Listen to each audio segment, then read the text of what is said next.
مثال کے طور پر دیکھیے، میں آج کے دور کے اعتبار سے ایک بات بتاتا ہوں. کوئی بہت بڑے عالم ہیں یا محدث ہیں یا مفتی ہیں یا جو بھی ہیں، ان کے کمرے میں ایک آدمی بیٹھا ہوا ہے.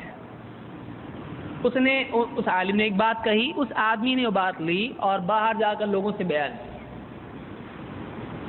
اور وہی عالم اگر کوئی بات جمعہ کے خطبے میں یا عید کے خطبے میں کہے تو دونوں میں فرق ہوگا کہ نہیں ہوگا؟ فرق ہوگا. کیوں؟ اس لیے کہ وہ ایک آدمی اس بات کو نقل کر رہا ہے اور دوسری مجلس میں کیا ہے، ہزاروں کے لوگ سن رہے اس بات کو. تو بات کے نقل کرنے والوں کی گنتی سے بھی بات کی قوت میں فرق پڑتا ہے. سمجھ میں آئی بات؟ ایک بات کو کتنے لوگ کہہ رہے ہیں، یہاں فرق میں بعد میں بتا رہا ہوں. اس میں ایک بات کو کتنے لوگ نقل کر رہے ہیں، اس اعتبار سے اس بات کے سچا یا جھوٹا ہونے میں یا غلطی کے احتمال ہونے میں فرق پڑتا ہے. ایک بات کو بہت سارے لوگ بول رہے ہوں کہ نہیں ہم نے دیکھا ایسا ہوا، ہم نے سنے ایسا انہوں نے کہا، تو اس کے سچ ہونے کا یقین زیادہ ہوگا یا کم ہوگا؟ زیادہ ہوگا. اور اگر کسی بات کے کہنے والے کہ ایسا ہم نے سنا کم ہو تو اس کے مقابلے میں جس میں بہت بڑا مجمع ہے، یہاں پر فرق پڑے گا کہ نہیں پڑے گا؟ دونوں میں پاورفل کس کی بات ہوگی؟ زیادہ بڑا مجمع ہے. لیکن یہاں ایک فرق یاد رکھیں کہ اب آپ کے ذہن میں چالو ہوگا، بٹن دب گیا آپ کا. آپ کیا سوچیں پھر اتنے سب لوگ بول رہے ہو صحیح ہوگا کیا؟ میجورٹی مائنورٹی آپ سوچ رہے ہیں. دیکھیے، ایک ہوتا ہے کسی چیز کا دعویٰ کرنا، ہم کو یہ صحیح لگتا ہے، ہم کو یہ غلط لگتا ہے، یہ الگ بات ہے.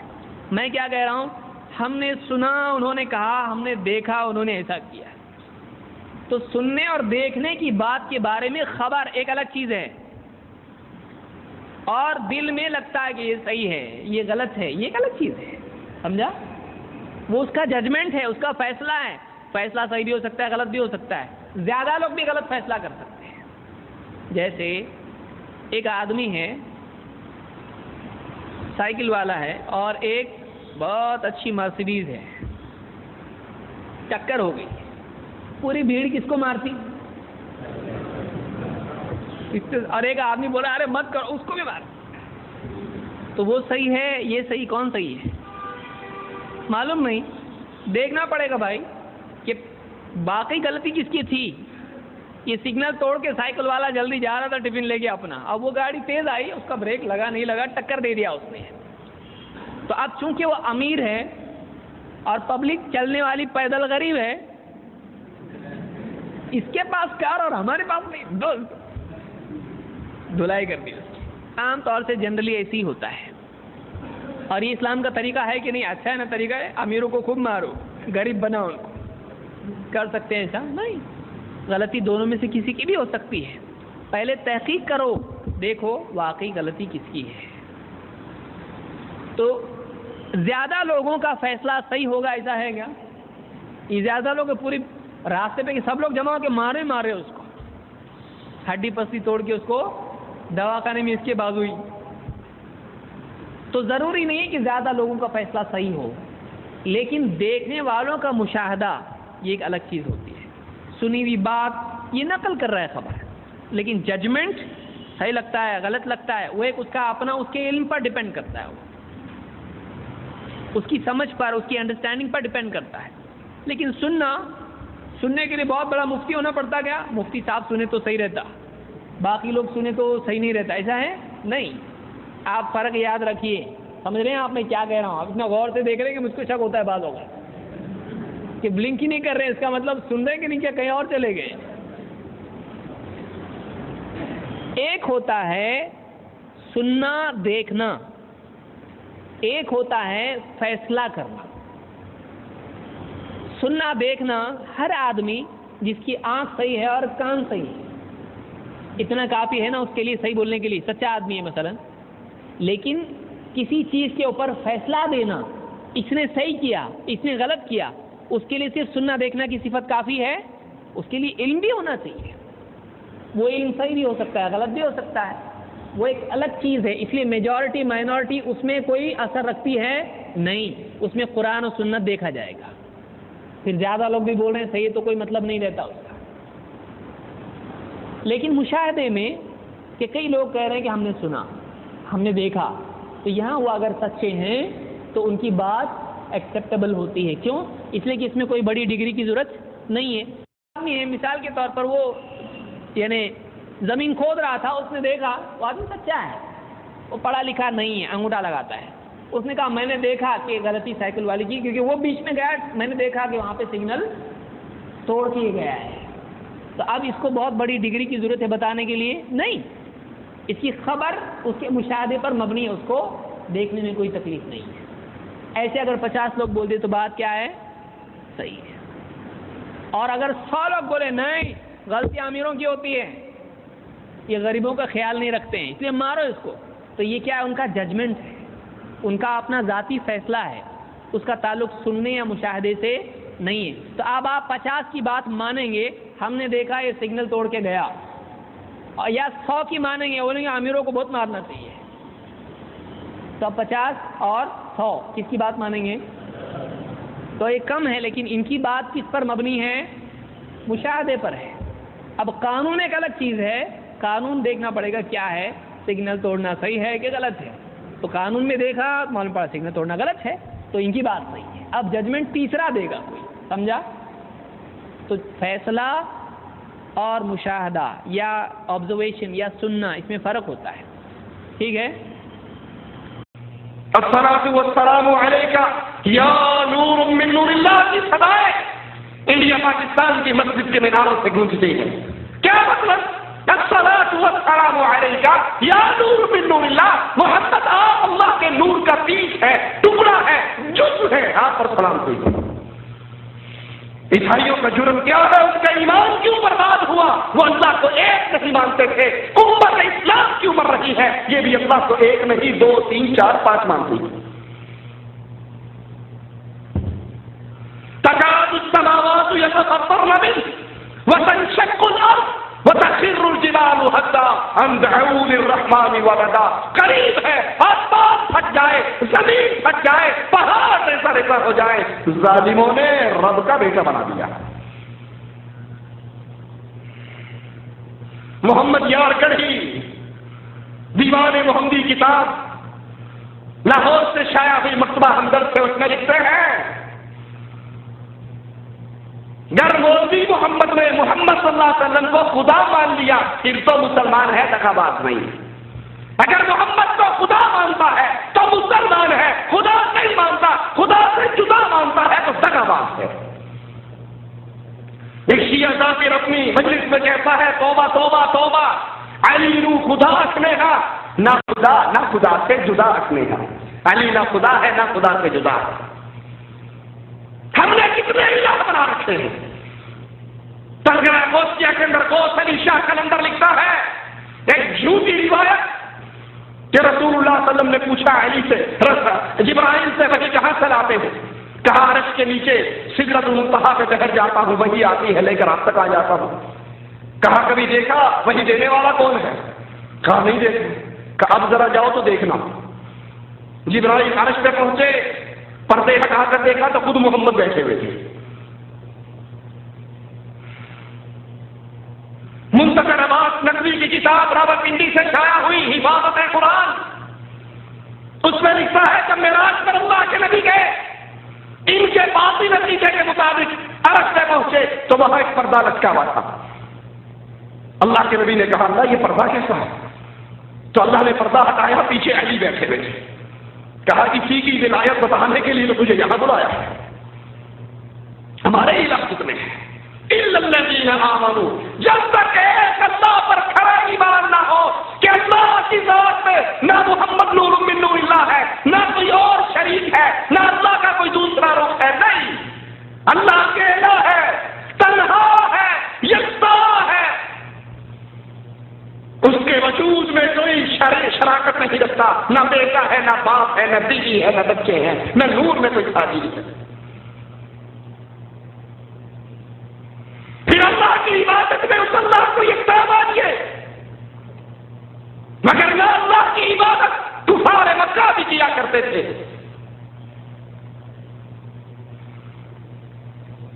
ان کا مال آتا، ان کی تجارت آتی، ان کے بکرے آتے، جانور آتے، وہ اللہ کے لیے اس میں سے حصہ بنا دیتے اور اپنے اولیاء کے لیے بھی حصہ بنا دیتے۔ نہیں، عبادت میں بھی اللہ کے الہ ہے، سجدہ اللہ کے لیے، رکوع اللہ کے لیے، قیام اللہ کے لیے، سجدہ اللہ کے لیے، نظر اللہ کے لیے، نیاز اللہ کے لیے، قربانی اللہ کے لیے، ایک ایک عمل جو خالص اللہ کے لیے ہے، امید ہو، توکل ہو، بھروسہ ہو، محبت ہو، ڈر ہو، یہ خالص اللہ کی عبادت ہے، اس میں کوئی اور شریک۔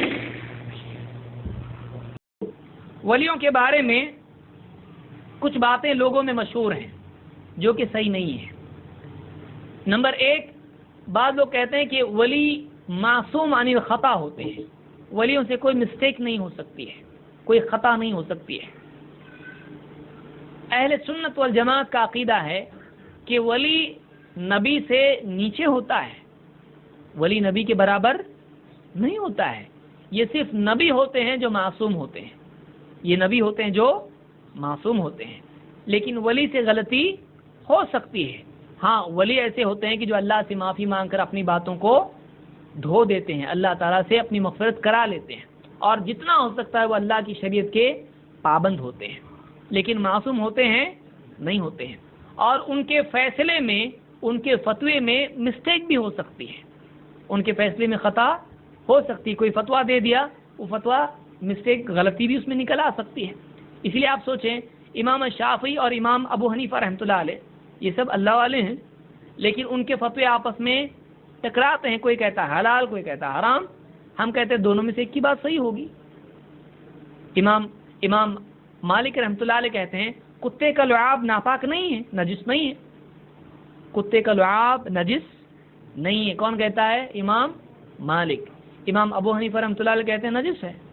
آپ بتائیے دونوں صحیح ہیں؟ نجس ہے بھی نہیں بھی ہے۔ شافعی بن گیا تو نجس نہیں ہے، مالکی بن گیا تو نہیں ہے، اور حنفی بن گیا تو ایسا ہوتا ہے نہیں۔ ہم کہتے ہیں دونوں میں سے ایک بات صحیح ہے، دونوں میں سے ایک بات صحیح ہے۔ جس کے پاس جتنا علم پہنچا اس کے حساب سے انہوں نے فتویٰ دیا۔ امام شافعی کہتے ہیں کہ سفر کے اندر قصر نہ کرے بلکہ پوری نماز پڑھے چلتا ہے۔ امام ابو حنیفہ رحمۃ اللہ علیہ کیا فرماتے ہیں؟ نہیں، سفر میں پوری نماز پڑھ سکتے ہیں، نہیں، قصر کرنا لازم ہے۔ یہ کہتے قصر کرنا لازم ہے، وہ کہتے لازم نہیں ہے۔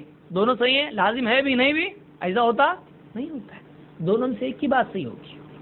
لا محالہ ایک کو ثواب اور ایک کو خطا ماننا پڑے گا۔ امام شافعی رحمۃ اللہ علیہ فرماتے عورت کو چھوئے تو وضو ٹوٹ جاتا ہے۔ امام شافعی کہتے ہیں، امام ابو حنیفہ کہتے ہیں نہیں ٹوٹتا ہے۔ دونوں صحیح ہے، ٹوٹتا نہیں ٹوٹتا، ٹوٹتا نہیں ٹوٹتا، ایسا ہے نہیں ہے۔ امام صاحب سے جا کے کوئی پوچھے میرا وضو ٹوٹا کہ میں نے بیوی کو چھوا، کہ تو شافعی کہ حنفی ہے؟ کہ حنفی ہے؟ نہیں ٹوٹا، ارے نہیں ابھی یاد ہے شافعی ہے، ہاں ٹوٹا۔ بولے ابھی تو نہیں ٹوٹا تھا، بولے شافعی بنا تو ٹوٹ گیا۔ تو لیبل سے وضو ٹوٹتا ہے تو دونوں میں سے ایک صحیح ہوگا۔ اس لیے ہم کہتے ہیں کہ ائمہ کی جو اقوال ہیں، جو بھی صالحین ہیں، جو بھی علماء ہیں، جو بھی اللہ والے ہیں، ان کا کوئی فتویٰ ہے، ان کی بات ہے، ان کی بات میں بات صحیح بھی ہو سکتی ہے اور خطا بھی ہو سکتی ہے۔ اس کی بات، کسی نیک بندے کی بات صحیح بھی ہو سکتی ہے اور خطا بھی ہو سکتی ہے۔ میں کہتا ہوں نہیں، اللہ کے نبی صلی اللہ علیہ وسلم کہتے ہیں۔ آپ نے کیا فرمایا؟ آپ نے فرمایا اذا حکم الحاکم فاجتہد ثم اصاب فلہ اجران۔ جب ایک حاکم، ایک قاضی فیصلہ دے اور اجتہاد کر کے جواب دے اور اس کا اجتہاد صحیح نکل آئے تو اس کو 2 اجر ملیں گے، اور اگر وہ حکم فاجتہد، اور جب وہ اجتہاد کر کے فیصلہ دے اور ثم اخطا، پھر اس کی بات خطا نکل آئے، فلہ اجر، اس کو 1 اجر ضرور ملے گا۔ لیکن آپ نے کیا فرمایا؟ ثم اخطا، وہ خطا کرے تو 1 اجر ملے گا۔ تو مجتہد سے بھی خطا ہوتی ہے۔ یہ کون کہہ رہا ہے؟ اللہ کے نبی صلی اللہ علیہ وسلم۔ اس کو امام البخاری اور مسلم دونوں نے روایت کیا ہے۔ آپ صلی اللہ علیہ وسلم نے یہ بھی فرمایا کل ابن آدم خطا، آدم کی اولاد میں سب کے سب خطا کار ہیں۔ آدم کی اولاد میں سب کے سب کیا ہیں؟ ہر ایک سے خطا ہوتی ہے. وَخَيْرُ الْخَطَّائِينَ التَّوَّابُونَ، اور سب سے اچھے خطا کرنے والے کون ہیں؟ جو توبہ کرنے والے ہیں، جو توبہ کرنے والے ہیں. اس کو امام احمد، ترمذی، ابن ماجہ اور حاکم نے روایت کیا ہے. اسی طرح سے عمر بن خطاب رضی اللہ عنہ فرماتے ہیں کہ السنۃ ما سنہ اللہ ورسولہ، سنت وہ ہے جس کو اللہ اور اس کے رسول نے سنت قرار دیا. لا تجعلوا خطأ الرأی سنۃ للامہ، کسی کی رائے کی غلطی کو امت کے لیے سنت مت بناؤ، کسی کی رائے کی غلطی کو امت کے لیے سنت مت بناؤ. وقت ہے. تو ایک بات یہ معلوم ہوئی، اس کو اچھی طرح سے سمجھ لیں کہ ایک بات یہ کہ اولیاء معصوم عن الخطا نہیں ہوتے ہیں، ان سے بھی خطا ہو سکتی ہے. ہاں انبیاء کیا ہیں؟ انبیاء غلطی نہیں کرتے ہیں، انبیاء معصوم ہوتے ہیں. نمبر 3، بہت سارے لوگوں کا عقیدہ ہے کہ ولی غیب کا علم رکھتا ہے، ولی غیب کا علم رکھتا ہے. بابا کو سب معلوم رہتا ہے، بابا کا ہاتھ سایہ ہمارے گھر پر بھی ہے، ہمارے سر پر بھی ہے. ولی کو غیب کا علم نہیں ہوتا ہے، اللہ ہی ہے جو عالم الغیب ہے. اللہ تعالیٰ نے اگر کوئی بڑا ہو سکتا ہے، سب سے بڑا کون ہے بندوں میں مرتبے کے اعتبار سے؟ محمد رسول اللہ صلی اللہ علیہ وسلم. آپ کو اللہ نے حکم دیا کہ آپ اعلان کرو، قل لا املک لنفسی نفعا ولا ضرا الا ما شاء اللہ. اے نبی آپ کہیے کہ میں اپنے لیے نہ نفع کا مالک ہوں نہ نقصان کا، ہاں بس اتنا جتنا اللہ چاہے. میں اپنے آپ کو بھی فائدہ اور نقصان نہیں پہنچا سکتا سوائے اس فائدے یا نقصان کے جو اللہ چاہے. وَلَوْ كُنْتُ أَعْلَمُ الْغَيْبَ، اگر میں غیب کا علم رکھتا، وَلَوْ كُنْتُ أَعْلَمُ الْغَيْبَ، اگر میں غیب کا علم رکھتا، لَاسْتَكْثَرْتُ مِنَ الْخَيْرِ، تو میں بہت ساری بھلائی جمع کر لیتا، اور وَمَا مَسَّنِيَ السُّوءُ، اور کوئی تکلیف مجھ کو نہیں پہنچتی. إِنْ أَنَا إِلَّا نَذِيرٌ وَبَشِيرٌ لِقَوْمٍ يُؤْمِنُونَ، میں تو بس لوگوں کو خبردار کرنے والا، خوشخبری سنانے والا ہوں ایسے لوگوں کو جو ایمان رکھتے ہیں. آپ نے کیا فرمایا کہ میں نفع نقصان کا مالک نہیں ہوں، اور اگر میں غیب جاننے والا ہوتا تو میں بہت ساری بھلائی جمع کر لیتا اور کوئی برائی مجھ کو نہیں پہنچتی. آپ بتائیے کہ یہودی عورت نے آپ صلی اللہ علیہ وسلم کو دعوت دی اور زہر سے بھرا گوشت کھلایا. آپ کے ساتھ ایک صحابی تھے، آپ صلی اللہ علیہ وسلم نے وہ کھا لیا، آپ کو بہت تکلیف اس سے ہوئی، اور صحابی ساتھ والے صحابی شہید ہو گئے. آپ بتائیے آپ کو اگر معلوم ہوتا آپ اس سے بچتے کہ نہیں بچتے؟ آپ صحابی کو قتل ہونے دے رہے، آپ کو معلوم ہے. لوگ آئے آپ کے پاس، کہا ہمارے پاس آدمی بھیجو ہم کو دین سکھانے کے لیے. آپ نے 70 قرہ کو بھیجا، ان لوگوں نے 70 کو لے جا کر راستے میں دھوکے سے قتل کر دیا. اللہ کے نبی صلی اللہ علیہ وسلم کو اتنا غصہ آیا، مہینہ بھر ان لوگوں کے لیے بد دعا کرتے رہے، فرض نمازوں میں بد دعا کرتے رہے. بتائیے اللہ کے نبی صلی اللہ علیہ وسلم کو پہلے سے معلوم ہوتا آپ جانے دیتے؟ آپ سوچیں اتنے اچھے صحابہ، اتنے قیمتی افراد، آپ نے بھیج دیا ان کو. اگر آپ کو معلوم ہوتا آپ بھیجتے نہیں بھیجتے؟ تو آپ سوچئے کہ آپ نے ان کی بد دعا کی، آپ کو بہت تکلیف ہوئی اس واقعے سے. تو اس طرح کی، اور صحابی نے بھی وہاں پہ دعا کیسی کی؟ ان میں سے ایک صحابی جن کا نام حرام تھا، انہوں نے دعا کی اے اللہ تو اپنے نبی کو خبر پہنچا دے کہ ہم تجھ سے جا ملے اور ہم تجھ سے راضی، تو ہم سے راضی. اپنے نبی کو تو خبر پہنچا دے. امام البخاری مسلم دونوں نے اس کو روایت کیا کہ اے اللہ تو نبی کو خبر پہنچا. صحابی کا عقیدہ کیا ہے؟ نبی کو ڈائریکٹ معلوم پڑتا کہ اللہ کو ڈائریکٹ معلوم پڑتا؟ اللہ کو. اور اللہ نبی کو پہنچاتا کہ نبی اللہ کو پہنچاتے؟ اللہ نبی کو پہنچاتا ہے. تو صحابی کا عقیدہ ہے اللہ کو ڈائریکٹ پہنچتی ہے اور نبی کو ڈائریکٹ نہیں پہنچتی ہماری بات، اور اللہ نبی کو پہنچاتا ہے. اس لیے اللہ سے دعا کی کہ نبی تک پہنچا.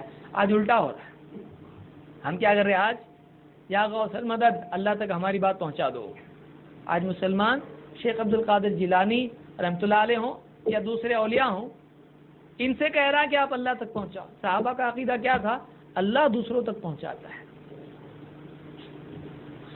اور اولیاء تو اولیاء آپ چھوڑیے، ایسے لوگوں کی قبروں پر جا کر مانگ رہے ہیں کہ نیچے ان کے کبھی گھوڑا ہے، کبھی بلی ہے، کبھی چوہا ہے. چوہا تو معلوم نہیں، بلی تو ہے. یو پی میں ایک ہے جو بلی کی قبر ہے. گھوڑے، پونا میں گھوڑے کی گھوڑے پیر. کہیں کرناٹک میں جائیے طوطے شاہ معلوم نہیں کہ کئی کتے بھی ہیں. آپ بتائیے کیا ہے؟ یعنی یہ ولایت اس کو بولتے ہیں. آپ کس کس کو اللہ کا ولی بنا رہے ہیں؟ کس کس کو اللہ کا ولی بنا رہے ہیں؟ تو یہ بہت افسوس کا مقام ہے. اللہ ہی ہے جو بندوں کے حال اور ان کے معال کو جانتا ہے. اللہ تعالیٰ ہے بندوں کے حالات کو جانتا ہے اور ان کے حل کو بھی جانتا ہے. اللہ ہی سے مانگنا چاہیے.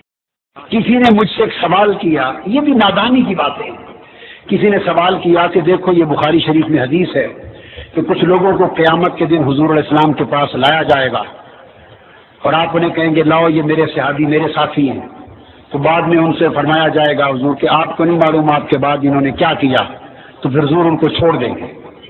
یہ حدیث پڑھ کے یہ میں نے کبھی نہیں بتایا. ایک زمانہ ہم بھی مناظرے کرتے تھے. یہ ایک نیا قصہ ہے، کبھی نہیں بتایا.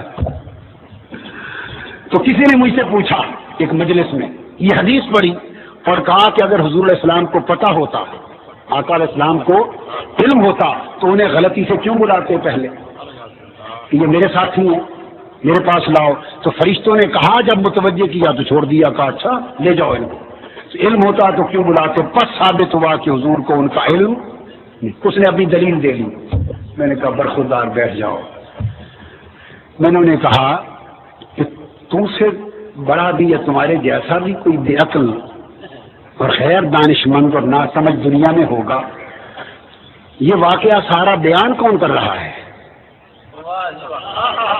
حضور. اور کب بیان کیا ہے؟ قیامت کے دن اعلان فرمایا یا 1400 سال پہلے؟ 1400 سال. بھائی اس کو وہ لایا جائے گا، میں بلاؤں گا، فرشتے کہیں گے چھوڑ دوں گا. بتا تو خود رہے ہیں ظالم، ابھی کہتے ہوئے علم نہیں.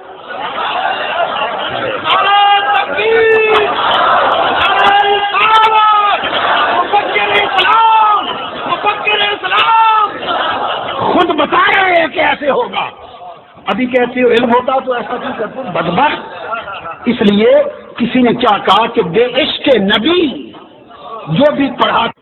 ایک بیان میں ایک صاحب کہنے لگے، وہ انٹرنیشنل ہے، وہ بھی بہت فیمس ہے، شیخ الاسلام بولتے ہیں صاحب کو.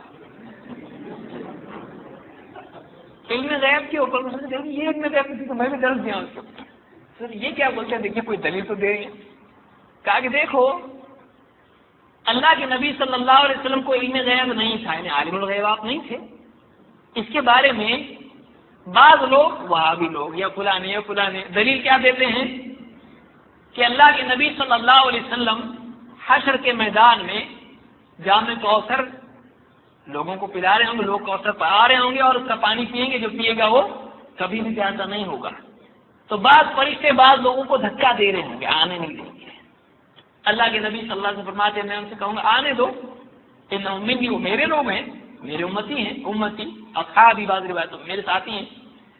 تو فرشتے کہیں گے کہ نہیں، انک لا تدری ما بدلوا بعدک، انک لا تدری ما احدثوا بعدک. آپ کو نہیں معلوم، آپ کو نہیں معلوم آپ کے بعد انہوں نے کیا کیا نیا نکالا تھا، کیا تبدیلیاں کر دی تھی. تو آپ صلی اللہ علیہ وسلم کہیں گے سحقا سحقا لمن غیر بعدی لمن بدل بعدی، کہ دوری ہو اس کے لیے جس نے میرے بعد تبدیلی کر دی، دین میں تبدیلی کر دی یا اپنی زندگی میں تبدیلی کر دی، بدعتی بن گیا یا مرتد ہو گیا، سب آتا ہے اس کے اندر. تو کہتے ہیں اب استدلال دیکھیے، یہ 2010 کا ہے، سلف میں کسی نے اس طرح کا استدلال نہیں کیا. جواب کیا ہے؟ دیکھو ان کو حدیث کا بھی فہم نہیں ہے کہ کہہ رہے ہیں اللہ کے نبی صلی اللہ علیہ وسلم کو نہیں معلوم. فرشتے ہمارا استدلال یہ ہے کہ فرشتے کیا کہیں گے کہ آپ کو نہیں معلوم، تو دیکھیے نبی کو بھی نہیں معلوم. اب وہ صاحب کیا کہہ رہے ہیں کہ دیکھو ان کو اتنا بھی حدیث بھی نہیں سمجھتی ہے. ارے بھائی یہ ہوگا بتایا کس نے؟ نہیں معلوم، کیسا نہیں معلوم، بتایا کس نے ہوگا؟ یہ اللہ کے نبی صلی اللہ علیہ وسلم نے بتایا اور نہیں معلوم تم کہتے ہو. تو یہ بھی معلوم تھا اللہ کے نبی صلی اللہ علیہ وسلم کہ آج کیا ہے وہ تو معلوم ہے، ماضی تو معلوم ہے، مستقبل بھی معلوم ہے، اور قیامت کے دن کیا ہوگا وہ بھی معلوم ہے، تبھی تو بتایا. سبحان اللہ، اللہ اکبر، نعرے تکبیر. تو اب ہم یہاں کیا کہیں؟ ہم یہاں یہ کہیں کہ نہیں ہم سے مسٹیک ہوئی اور آپ سے مسٹیک نہیں ہوئی، فرشتوں سے بھی مسٹیک ہوگی. ہمارے علم کا ذریعہ تو کچھ غلط ہو سکتا ہے، چلیے کوئی آدمی یہ امکانی طور پر کہہ سکتا ہے لیکن فرشتوں کے علم کا ذریعہ کیا ہے؟ سبحانک لا علم لنا الا ما علمتنا. فرشتوں نے کیا کہا تھا؟ سورۃ البقرہ میں ہے، پہلی تراویح میں بھی آ جاتا ہوگا، پہلی تراویح میں آ جاتا ہے سبحانک لا علم لنا الا ما علمتنا. اے اللہ تو پاک ہے، لا علم لنا ہمارے پاس کوئی نالج ہے ہی نہیں، الا ما علمتنا سوائے اس علم کے جو تو نے ہم کو سکھایا ہے. تو فرشتوں کو اللہ نے تو یہ سکھا دیا کہ نبی کو نہیں معلوم، اور ان کو کس نے سکھایا؟ اب ان کے اپنی فہم نے سکھایا. اب پبلک پوری مان دیکھو نبی کو معلوم ہے نا، یہ کہتے نہیں معلوم. ہم کہہ رہے ہیں تفصیلی طور پر نہیں معلوم ہے کہ وہ کون لوگ ہوں گے، لیکن یہ معلوم ہے کہ ایسا ہونے والا ہے. تو ہماری بات تو ابھی بھی باقی ہے. کیوں؟ اس لیے کہ ہر چیز کا تم علم مانتے ہو، ہم تو مانتے ہیں نا، حدیث تو ہم ہی پیش کریں تو ہم کو اتنا نہیں معلوم کہ نبی کو معلوم ہے. یہ ہونے والا معلوم ہے، لیکن وہ لوگ کون ہیں نبی صلی اللہ علیہ وسلم پہچانیں گے؟ نہیں پہچانیں گے. تو نہیں پہچاننے سے ثابت ہوا کہ نہیں معلوم ہے، نہیں پہچاننے سے معلوم ہوا. اور فرشتوں کا جواب مزید ہے، فرشتے جھوٹ نہیں بولتے ہیں. اور فرشتے کیا کافر تھے؟ فرشتے کیا نبی کی تعظیم نہیں کرتے ہیں؟ فرشتوں کو نہیں معلوم. فرشتے کیا کہہ رہے ہیں؟ انک لا تدری، آپ کو نہیں معلوم ہے. اتنی ڈیرنگ فرشتے کہہ رہے ہیں. آپ نے کیا کہا؟ یہ گستاخ رسول ہے، عمر قتل کر دو اس فرشتے کو. ایسا ہوگا؟ فرشتہ کہہ رہا ہے. آپ بتائیے، اب اتنے سارے لوگ اس کو دلیل بنا رہے ہیں. میرے ساتھ بھی ایک ساتھ بات کرنے لگے، کہا اور یہی دلیل پیش کی کہ آپ صلی اللہ علیہ وسلم نے بتایا جب تو آپ کو معلوم ہے. لیکن آپ بتائیے کتنے لاکھوں لوگ اس دلیل کو لے کے پھرتے ہیں. اور ہماری قوی ترین دلیل یہ ہے کہ آپ کہتے ہو کہ نبی صلی اللہ علیہ وسلم کے علم غیب تھا. اگر ہم بتا دیں کہ دیکھیے نہیں معلوم تھا تو اس کے بعد ملا ہوگا، اس کے بعد ملا ہوگا. اب بتائیے پوری زندگی میں حشر تک آپ کو نہیں معلوم ہے وہ لوگ کون ہیں. تو معلوم ہوا کہ کچھ چیز اگر نہیں معلوم ہے ہمارے نبی صلی اللہ علیہ وسلم کو، بات ثابت ہو گئی کہ اللہ کے نبی صلی اللہ علیہ وسلم کو ساری باتیں معلوم نہیں تھی. کچھ معلوم تھا، کچھ نہیں معلوم تھا. جو اللہ نے بتلایا آپ کو معلوم، جو نہیں بتلایا آپ کو نہیں معلوم. بعض لوگوں کا عقیدہ ہے کہ اولیاء اپنی قبروں میں زندہ ہیں. یہ بھی عقیدہ صحیح نہیں ہے. یہ انبیاء کی خصوصیت ہے، اولیاء کے بارے میں نہیں ہے. ابن سعد نے روایت نقل کی ہے، اللہ کے نبی صلی اللہ علیہ وسلم نے فرمایا الانبیاء احیاء فی قبورہم یصلون. انبیاء اپنی قبروں میں زندہ ہیں، نماز پڑھتے ہیں. وہ بھی زندگی دنیاوی ہے نہیں ہے. دنیا میں انبیاء دنیاوی حاجات ہوتی ہیں، کھانا پینا، بیوی بچے، پیشاب پاخانہ، یہ ساری ضرورتیں ہوتی ہیں، ہر انسان کی ہوتی ہیں، انبیاء کی بھی ہوتی ہیں. اسی لیے انبیاء نبی صلی اللہ علیہ وسلم کی سنت ہے، آپ جب بیت الخلاء جاتے تو کیا دعا پڑھتے، باہر آتے تو کیا پڑھتے ہیں. تو یہ ضروریات ہوتی ہیں، لیکن وفات کے بعد یہ سارے علائق، یہ ساری چیزیں انبیاء سے ہٹ جاتی ہیں. کیوں؟ اس لیے کہ وہ زندگی برزخی ہے، دنیاوی نہیں ہے، دنیاوی نہیں ہے. اسی لیے آپ دیکھیں کہ موسیٰ علیہ السلام کے بارے میں آپ نے کیا فرمایا؟ لو کان موسیٰ حیا وادرک نبوتی ما وسعہ الا اتباعی. اگر موسیٰ زندہ ہوتے اور میری نبوت پاتے تو میری اتباع کے سوا ان کے پاس کوئی اور راستہ نہیں ہوتا. زندہ ہوتے یعنی دنیاوی اعتبار سے زندہ ہوتے، معلوم یعنی زندہ نہیں ہے اس کا مطلب، یعنی اس اعتبار سے دنیاوی اعتبار سے زندہ نہیں ہے. ہاں وہ زندگی کون سی ہے؟ برزخ کی زندگی، وہ قبر والی زندگی، دنیا کی نہیں. تو بعض لوگ کہتے ہیں اولیاء اپنی قبروں میں زندہ ہیں. ایسا نہیں ہے. یہ شہداء کے بارے میں آیت ہے جو بہت سارے لوگ اولیاء پر فٹ کر دیتے ہیں. شہید کی آیت ہے کس پر فٹ کرتے ہیں؟ اولیاء پر. یہ صحیح نہیں ہے. اللہ تعالیٰ قرآن کریم میں فرماتا ہے وَلَا تَحْسَبَنَّ الَّذِينَ قُتِلُوا فِي سَبِيلِ اللَّهِ أَمْوَاتًا. جو لوگ اللہ کی راہ میں قتل ہوں ان کو تم مرا ہوا نہ کہو، مرا ہوا نہ کہو. بل احیاء عند ربهم يرزقون. بلکہ وہ اپنے رب کے پاس زندہ ہیں، ان کو رزق دیا جاتا ہے. یہ سورہ آل عمران کی آیت ہے. اس کے بعد بھی اللہ نے کچھ باتیں بیان کی ہیں. یہاں پر اللہ نے کس کے بارے میں کہا؟ وہ لوگ جو اللہ کی راہ میں قتل کر دیے جائیں ہیں ان کو تم مرا ہوا نہ کہو، مردہ نہ کہو. اور اللہ نے زندہ ہونے کے بارے میں کیا کہا؟ بل احیاء عند ربهم. وہ زندہ ہیں. کہاں زندہ ہیں؟ اللہ کے پاس زندہ ہے. ہر جگہ زندہ ہے، دنیا میں زندہ ہے، اللہ کے پاس زندہ ہے. ان کو رزق دیا جاتا ہے. کون سا رزق دیا جاتا ہے؟ دنیا کا نہیں، جنت کا. اس کی کیفیت کون سب سے اچھا بتا سکتا ہے؟ اللہ کے نبی صلی اللہ علیہ وسلم. ایک حدیث جس کو امام مسلم نے روایت کیا ہے، خود دیکھیے اللہ کے نبی صلی اللہ علیہ وسلم نے کیا فرمایا. آپ نے فرمایا، صحابی نے پوچھا کہ یہ جو آیت ہے اس کا کیا مطلب ہے؟ تو آپ نے فرمایا ارواحہم فی جوف طیر خضر، شہداء کی روحیں ہرے رنگ کے پرندوں کے پیٹوں میں ہوتی ہیں. شہداء کی روحیں کیا ہوتی ہیں؟ ہرے رنگ کے پرندے ہیں، ان کے پیٹ میں ہوتی ہیں. لہا قنادیل معلقۃ بالعرش، عرش میں کچھ قنادیل ہیں جو لٹکی ہوئی عرش سے، اور یہ اسی میں رہتے ہیں. تسرح من الجنت حیث شاءت، جہاں چاہتے ہیں یہ پرندے، یہ شہداء کی روحیں ان پرندوں میں گھومتی پھرتی رہتی. کہاں پر؟ جنت میں، کیونکہ جنت الفردوس جو ہے یہ اس کی چھت کیا ہے؟ عرش ہے. تو جنت میں گھومتی پھرتی رہتی ہیں ان کی روحیں، یہ پرندے. ثم تأوی الی تلک القنادیل، پھر ان قنادیل کی طرف یہ لوٹ آتے ہیں. فاطلع الیہم ربہم اطلاعۃ، پھر ان کا رب ان کی طرف متوجہ ہوتا ہے. فقال هل تشتهون شیئا، اللہ نے شہداء سے پوچھا کہ تم کو کچھ اور چاہیے؟ تم کو کچھ اور چاہیے؟ قالوا ای شیء نشتہی، وہ کہتے ہیں ہم کو اور کیا چاہیے، ہم کو اور کیا چاہیے. ونحن نسرح من الجنت حیث شئنا، ہم جہاں سے آتے ہیں جنت میں گھومتے پھرتے ہیں، جنت میں ہم جہاں چاہیں گھومتے پھرتے ہیں. ففعل ذلك بهم 3 مرات، 3 بار اللہ نے ان سے پوچھا. اللہ شہداء سے 3 بار یہ پوچھتا ہے. فلما رأوا انهم لن يتركوا من ان يسألوا، جب شہداء دیکھتے ہیں کہ ان کو پوچھا ہی جا رہا ہے، جواب دینا ہی پڑے گا، کچھ چاہیے کیا، وہ کیا کہتے ہیں؟ قالوا یا رب نريد ان ترد ارواحنا فی اجسادنا، اے اللہ ہم تو یہ چاہتے ہیں کہ ہماری روحوں کو ہمارے جسموں میں واپس بھیج دے. حتی نقتل فی سبیلک مرۃ اخری، تاکہ ہم تیرے راہ میں لڑ کر پھر ایک بار قتل کیے جائیں، پھر ایک بار شہادت ہم کو ملے، واپس ڈال دے ہمارے جسموں میں.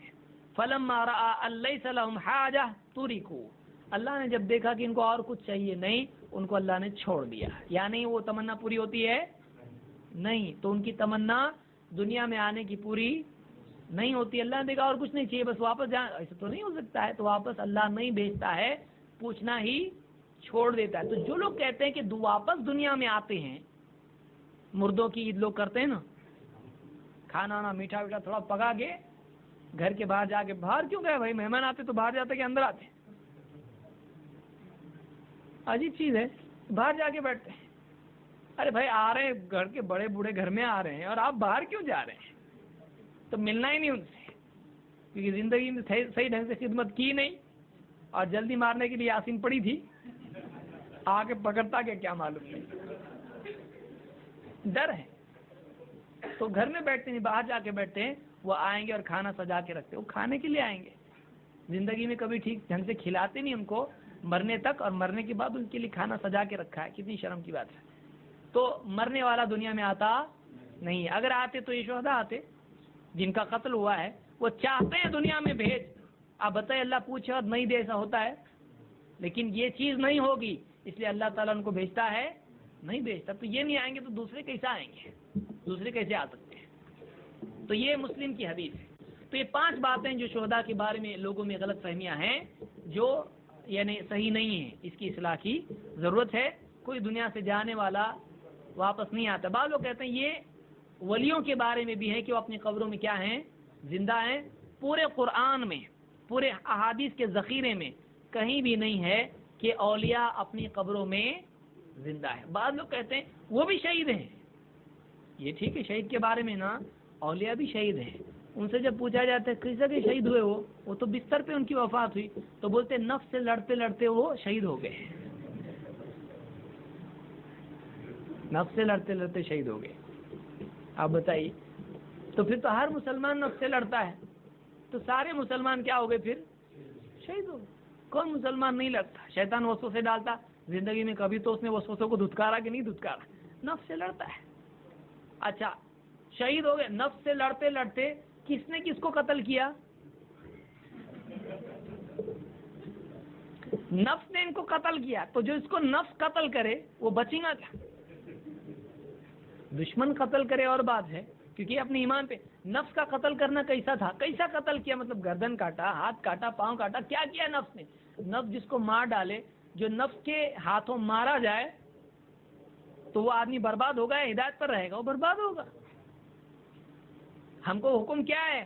نفس کو سدھارو، نفس کو سدھارو. قد افلح من زکاہا، کامیاب ہو گیا جس نے اپنے نفس کی اصلاح کی. اب یہ اصلاح کرنے گیا نفس نے اس کو دے دیا، گیا کام سے. تو نفس تو سدھرا نہیں، اتنا ڈینجر نفس تھا کہ اس نے اس کا ہی کام کر دیا. آپ بتائیے، شہید ہے، اس کو شہید کہا جائے گا؟ کسی ولی نے اس طرح کی تعریف بیان کی، کسی مفسر نے ایسی تعریف بیان نہیں کی. عربی داں کوئی آدمی پیدا ہی نہیں ہوا ایسا جس نے کہا کہ نفس سے لڑتے لڑتے نفس کے قتیل ہیں. نفس کا قتیل آپ بتائیے، جس کو کسی یعنی گمراہی نے قتل کیا وہ ہدایت پر ہے؟ تو نفس کیا ہے؟ نفس گمراہ کرتا ہے. ان النفس لامارۃ بالسوء، نفس انسان کو برائی کا حکم دیتا ہے اور نفس مار رہا ہے اس کو.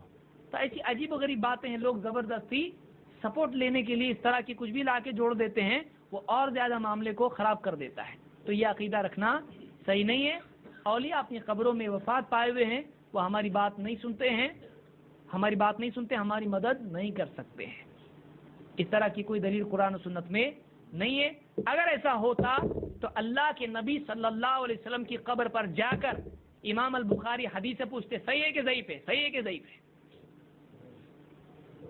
امام ابو حنیفہ جاتے قبر پہ، پوچھتے یہ مسئلہ صحیح ہے غلط ہے؟ کچھ کمیونیکیشن ہے؟ نہیں ہے. کوئی امام گیا، بڑے بڑے علماء زمین پہ گزرے ہیں، مدینہ کے امام ہے امام مالک، کبھی قبر پہ جا کے کچھ پوچھے گیا؟ معلوم ہے ان کو وفات ہو چکی ہے آپ صلی اللہ علیہ وسلم کی، اور کوئی کمیونیکیشن نہیں ہوتا ہے. انہوں نے کئی فتوے دیے، اپنے کئی فتووں سے رجوع کیا، لیکن کبھی اللہ کے نبی صلی اللہ علیہ وسلم کی قبر پر جا کر اپنا حال بیان کیا کہ یہ مسئلہ تھوڑا سا آ گیا، ذرا بتائیے کیا ہے؟ کبھی نہیں جاتے تھے. اور آج مسلمان قبروں پہ جا رہا ہے. سوچنے کی چیز ہے. اماموں کا طریقہ کیا تھا؟ وہ قبروں پہ جا کے مانگتے تھے؟ نہیں مانگتے تھے. لیکن آج اماموں کے ماننے کا ہم دعویٰ کریں اور ان کے اعمال کو نہ دیکھیں، ان کے منہج کو نہ دیکھیں، کتنے افسوس کی چیز ہے. تو یہ سوچنے کی چیز ہے.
آپ صلی اللہ علیہ وسلم نے ایک شخص کو دیکھا، اس کے ہاتھ میں کڑا تھا ڈنڈ پر.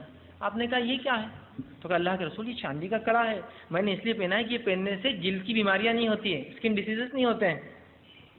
تو آپ نے فرمایا جلدی سے اتار دے ورنہ اللہ تجھے اس میں ملوث کر دے گا، بیماری دے دے گا. وہ اتار کے پھینک، انہوں نے فوراً اتار کے پھینک دی. صحیح بخاری کی روایت ہے، آپ صلی اللہ علیہ وسلم 10 لوگ آئے، 10 لوگ آ کر کہا ہم اسلام قبول کرنا چاہتے ہیں. نبی اکرم صلی اللہ علیہ وسلم نے 9 کا اسلام قبول کر لیا، 9. 10ویں نے کہا اللہ کے رسول مجھے بازو کھڑے کر دیا آپ نے، میرے میں کیا کمی تھی؟ میرے 9 بھائیوں نے بھی اسلام کیا قبول، میرے میں کیا کمی تھی؟ حدیث میں روایت میں الفاظ ہے اس کے جیب میں تعویذ تھا، ایک بڑا دکھ رہا تھا وہ جیب میں. اس کو کچھ ہوگا، ہوتے ہیں نا تعویذ کی قسمیں ہوتی بھائی عجیب عجیب ہے نا. کوئی اتنا بڑا ناریل رہتا کسی کے پاس، ناریل پہ کپڑا بندھا ہوا، پوٹلی میں چاول بندھے ہوئے، سبحان اللہ ہے نا. بہرحال تو وہ بڑا تعویذ تھا اس کے جیب میں، آپ نے دیکھ لیا تھا پہلے ہی. تو آپ صلی اللہ علیہ وسلم نے کہا میں تیرا اسلام قبول نہیں کر سکتا ہوں اس لیے کہ تو نے تعویذ پہن رکھا ہے. تو نبی کے نزدیک اس شخص کا ایمانی با اعتبار نہیں جس نے تعویذ پہنا ہے. آپ نے نہیں کیا، اس نے نکالا حدیث میں پھینکا تو آپ نے کہا اب تیرا اسلام قبول کر سکتا ہوں. آپ کہیں گے نہیں وہ تو کچھ تو بھی شرکیہ تعویذ ہوگا, بت ہوگا. ہم تو قرآنی تعویذ رکھتے ہیں.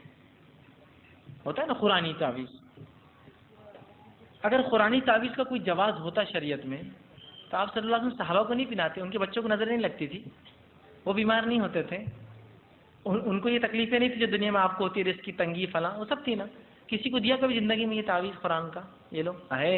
اس لیے کہ اللہ نے فرمایا سورہ ہجر کے اندر, سورہ نمبر جو ہے 15 اس کے اندر فرمایا کہ اِنَّا نَحْنُ نَزَّلْنَا الذِّكْرَ وَإِنَّا لَهُ لَحَافِظُونَ, وہ ہم ہیں جو اس قرآن کو اتارتے ہیں اور ہم اس کی حفاظت کرتے ہیں. تو اللہ جس کی حفاظت کرا اور آپ اس سے حفاظت مانگ رہے ہیں, آپ اس سے فلاں کریں. ہاں, قرآن کے پڑھنے سے اللہ کی طرف سے حفاظت, قرآن کے پڑھنے سے اللہ کی طرف سے برکت, قرآن کے پڑھنے سے اللہ کی طرف سے سب ہوتا ہے, اس چیز سے نہیں ہوتا ہے. اور آج کل جو تعویذات کے حالات ہے اس کی مثال نہیں, قرآن کا تعویذ ہے ٹھیک ہے سمجھ میں آ رہا. اس کی مثال ایسی ہے, اگر آپ کو ڈاکٹر دے چٹھی لکھ کر, آپ بیمار ہیں, یہ دوا یہ دوا یہ دوا کھائیے, آپ کہیں گے بس ڈاکٹر صاحب بہت اچھا کیا. یہ کیا ہے؟ چٹھی ڈاکٹر نے دیا ہو, کیا ہے اس پہ دوائیں لکھی ہوئی ہے. ارے کھارا کیوں نہیں؟ نہیں بس پین کے لٹکانے سے بہت شفا محسوس ہو رہی. اگر قرآن ہے تو پڑھ کر عمل کرنا ہے, یہ لٹکانے سے کیا فائدہ ہو رہا؟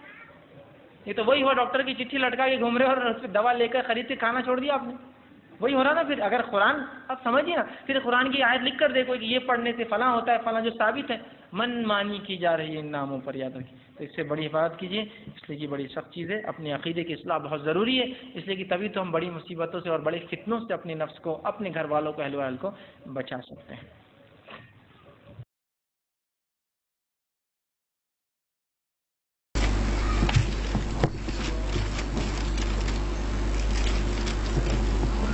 یہ تعویذ میں یہ رہتا, ایسے چیز رہتے, یہی نہیں بہت سارے ایسے چیز رہتے. یہ کیا ہے؟ یہ پنجے تن پاک, بلکہ اس کو پاک, یہ کیا ہے؟ اللہ رحم کرے, بس اللہ ہدایت دے, کوئی چیز پاک نہیں ہے. سبحان اللہ ہے, اللہ پاک ہے. یہ ہے تعویذ مبارک دعائے گنج العرش.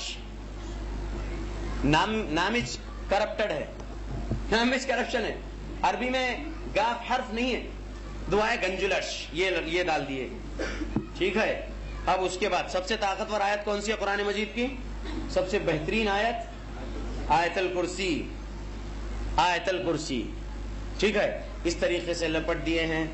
اور اس کو, اور سورہ یاسین شریف کا بھی تعویذ ہے, اور بہت سارے رہتے. خیر,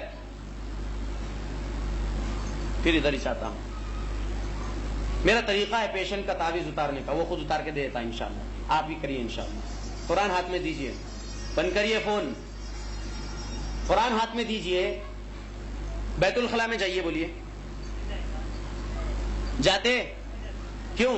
اللہ اکبر. مولانا صاحب آپ یہ کیا بول رہے ہیں؟ بے ادبی ہوتی ہے, اللہ کا کلام ہے, نہیں لے جاتے بیت الخلاء میں. بڑے جذبے میں بولیں گے.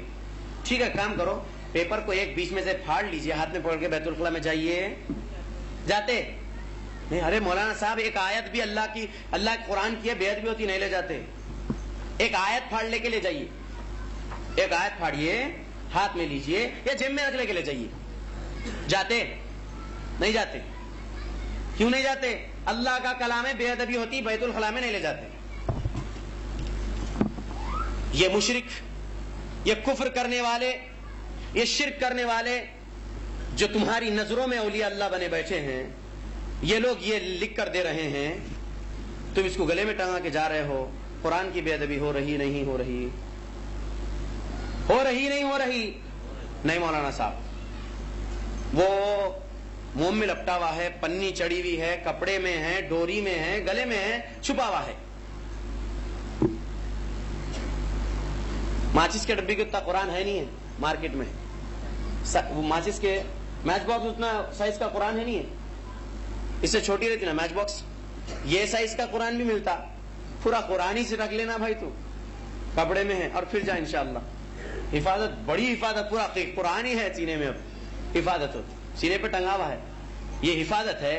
اللہ رب العالمین کے نبی صلی اللہ علیہ وسلم کے بھی حدیث نہیں سنایا میں, ابھی تو یہ لاجیکل آنسر ہے. نبی نے کیا کہا؟ من تعلق تمیمۃ فقد اشرک, جس کسی نے تعویذ گنڈا پلیتا لٹکایا اس نے یقینی شرک کیا ہے. کیوں؟ پڑھ رہا ہے ایاک نعبد و ایاک نستعین, اور پھر کیا کر رہا ہے؟ تعویذ پر بھی اس کا عقیدہ ہے اور شرک کر رہا ہے. وہ اللہ جو تمہاری ماؤں کے بطن میں تمہاری حفاظت کرا, ہم سب کی, ماں کے بطن میں اللہ ہماری حفاظت کی ہے نہیں کی ہے. اور زمین پر تعویذ حفاظت کرے گا, اللہ کی قسم ہے تعویذ حفاظت نہیں کرتا. اللہ رب العالمین ہی حفاظت کرنے والے ہیں. اللہ کے نبی نے مسنون دعائیں سکھائے ہیں, وہ چاہیے ہمیں پڑھیں, وہی ہمارے لیے کافی ہے انشاءاللہ. اعوذ بکلمات اللہ التامات من شر ما خلق. اے اللہ میں آپ کے تمام کلمات کے پناہ مانگتا ہوں تمام مخلوقات کے شر سے. اللہ کے نبی نے سکھایا 3 بار دعائیں صبح پڑھ لو, شام تک اللہ کی حفاظت میں رہو گے. شام میں 3 بار دعا کو پڑھ لو, آنے والی صبح تک اللہ کی حفاظت میں رہو گے. میرے نبی صلی اللہ علیہ وسلم حسن اور حسین رضی اللہ عنہ کو قریب کر کے ان پر کیا پڑھتے تھے؟ اعیدکما بکلمات اللہ التامہ من کل شیطان وہم ومن کل عین لامہ. اللہ کے نبی صلی اللہ علیہ وسلم نے پڑھا ہے, آپ صلی اللہ علیہ وسلم نے کہا ان کو میں آپ کے تمام کلمات کی پناہ میں دیتا ہوں. من کل شیطان وہامہ, تمام شیطانوں سے, تمام زہریلے جانوروں سے. ومن کل عین لامہ, اور ہر اس نظر سے جو بری نظر ہے لگانے والی, نظر بد ہے. العین حق, اللہ کے نبی کی حدیث ہے, ایمان رکھنا ہے. تو اللہ کے نبی یہ کیا کرتے تھے. اللہ کے نبی کو نہیں سمجھا, اپنے نواسوں کے گلے میں آیت الکرسی لکھ کے سورہ یاسین شریف کا تعویذ لپٹ کے ڈال دوں. میرے نبی کو نہیں سمجھا یہ چیز, آپ کو سمجھ رہا ہے. میرے نبی نے تو دعا پڑھے ہیں اور کہیں اللہ میں آپ کے کلمات کی پناہ میں ان کو دیتا ہوں, میں آپ کی پناہ میں دیتا ہوں. اور آج کے کلمہ پڑھنے والے مفتی بھی بول رہے ہیں, اپنے آپ کو عالم بھی بول رہے ہیں, اور یہ کام کر رہے ہیں. بہت بڑے بزرگ کر رہے شرک. چیلنج کرتا ہوں, اوپن چیلنج, انشاءاللہ میری موت تک لا کے دیجئے ایک حدیث جس میں میرے نبی صلی اللہ علیہ وسلم تعویذ پہنائے کسی کو بنا کے, یا صحابہ میں سے. نہیں, ہرگز نہیں. دعائیں پڑھو بولے, اور اللہ کے نبی صلی اللہ علیہ وسلم نے حسن و حسین پر خود دعا پڑھے. اس سے کیا معلوم ہوتا ہے رضی اللہ عنہم, اس سے معلوم یہ ہوتا ہے کہ ہماری اولاد جو پڑھنا نہیں جانتی ہے, ہم اللہ رب العالمین کی پناہ میں ہر روز صبح اٹھیں, اپنے بچوں کو سر پہ ہاتھ رکھے اور انشاءاللہ پڑھ دیں. اللہ رب العالمین کی پناہ میں اپنی اولاد کو دے دیں. پھر اللہ کی پناہ سے بڑھ کے کوئی پناہ ہے؟ واللہ نہیں ہے. یہ مسئلہ ہے. یہ لوگ کا علاج کا طریقہ اور ہے, جن نکالتے. جن ہے بچی کے جسم میں, بہت خطرناک جن ہے, تھوڑا ٹائم لگتا اور اتنا خرچہ آتا. اچھا اتنا خرچہ آتا مولانا صاحب, ہم لوگ غریب ہیں. وہ کیا ہے دیکھو, یہ سب لانا پڑتا, اب اس کے لیے بہت سارے سودے بتاتے. اب وہ نہیں ہوتا, یہ وہ لانے ہم سے کہاں سے ہوتا, آپ ہی لے لیجئے, پیسے دیتے لا لیتے. کیا کرتے ہیں وہ نیمبو لیتے, تماشا ایک نیمبو لے کے موم بتی جلاتے, کینڈل, اور اس کے بعد آجا بولانا, آجا چل آجا اس کے اندر آجا, نیمبو کے اندر لے رہے ہیں جن کو, اور اس کے بعد نیمبو کے اندر لے رہے ہیں جن کو, جن آ گیا. اب اس کے بعد جو ہے کینڈل لے کے جو ہے جلا رہے ہیں. کیا بول رہے ہیں کہ جو ہے جل جا جل جا جل جا. کیا بکرے اعوذ باللہ من الشیطان الرجیم, اللہ رب العالمین ہی کو معلوم, اور وہ کفر کرنے شرک کرنے والے. یہ کفر ہے. یہ جن کو انسان دیکھ سکتا, سورہ اعراف آیت نمبر 27 پہلے پڑھ کے سنایا, جنات کو انسان ہرگز نہیں دیکھ سکتے. یہ بول رہے ہیں سبحان اللہ, ان کے اندر 2 جن ہیں, معالجین کر رہے ہیں. میں آتا ہوں, ہمارے بھاؤں کی طرف بھی آتا ہوں انشاءاللہ, کر رہے پہلے ان کا کہہ دیتا ہوں. تو اس طریقے سے شیشے میں اتارتے کہتے جن کو. تم نہیں, تمہارے ابا نہیں دیکھ سکتے جن کو, انسان میں سے کوئی بھی نہیں دیکھ سکتا جن کو. اللہ سچے ہیں, تم جھوٹے ہیں. کیوں؟ کیونکہ اللہ نے کہا من حیث لا ترونہم, تم ہرگز نہیں دیکھ سکتے. اللہ کا کلام ہے. اب تم بول رہے ہیں ہم شیشے میں اتارتے, گمراہ کر رہے ہیں, نوٹ کما رہے ہیں. بس سب سے بہترین آپ کو معلوم, اگر اس زمانے میں آپ کو بزنس کرنا ہے تو یہ, لیکن جہنم میں جانا پڑے گا. یہ بات بھی یاد رکھ لیجیے. 99.99% کمرشل فیلڈ ہے یہ, اللہ ماشاء اللہ کون نہیں لیتا ہوں گا, سبحان اللہ. 99.99% کمرشل فیلڈ ہے, اور اس کے اندر صرف اور صرف عوام کو بیوقوف بنانے کا کام ہے, اور کچھ بھی نہیں. عوام تو سب سے پہلے ڈرنا چاہیے تھا اللہ سے, ڈر رہے شیطان سے. شیطان غلبہ پا رہا ہے, یہ انسانوں میں سے شیطان بھی غالب ہو رہا. ایسا ہو جاتا, ویسا ہو جاتا. پہلے ہی ڈرا دو, کسٹمر بن گیا پکا. اب اس کے بعد جو ہے بھی اگر جن جسم کے اندر, تو کیا کرتے بابا جی, ان کے پاس کے جن سے وہ جن جو داخل ہوا ہے اس سے کانٹریکٹ ہو جاتا ہے ان کے درمیان میں. اب وہ جن 2.5 مہینے 3 مہینے تک اپنا شر کرنا خاموش رہ جاتے, انہوں شر نہیں کرتے, تکلیف نہیں دیتے, دب جاتے.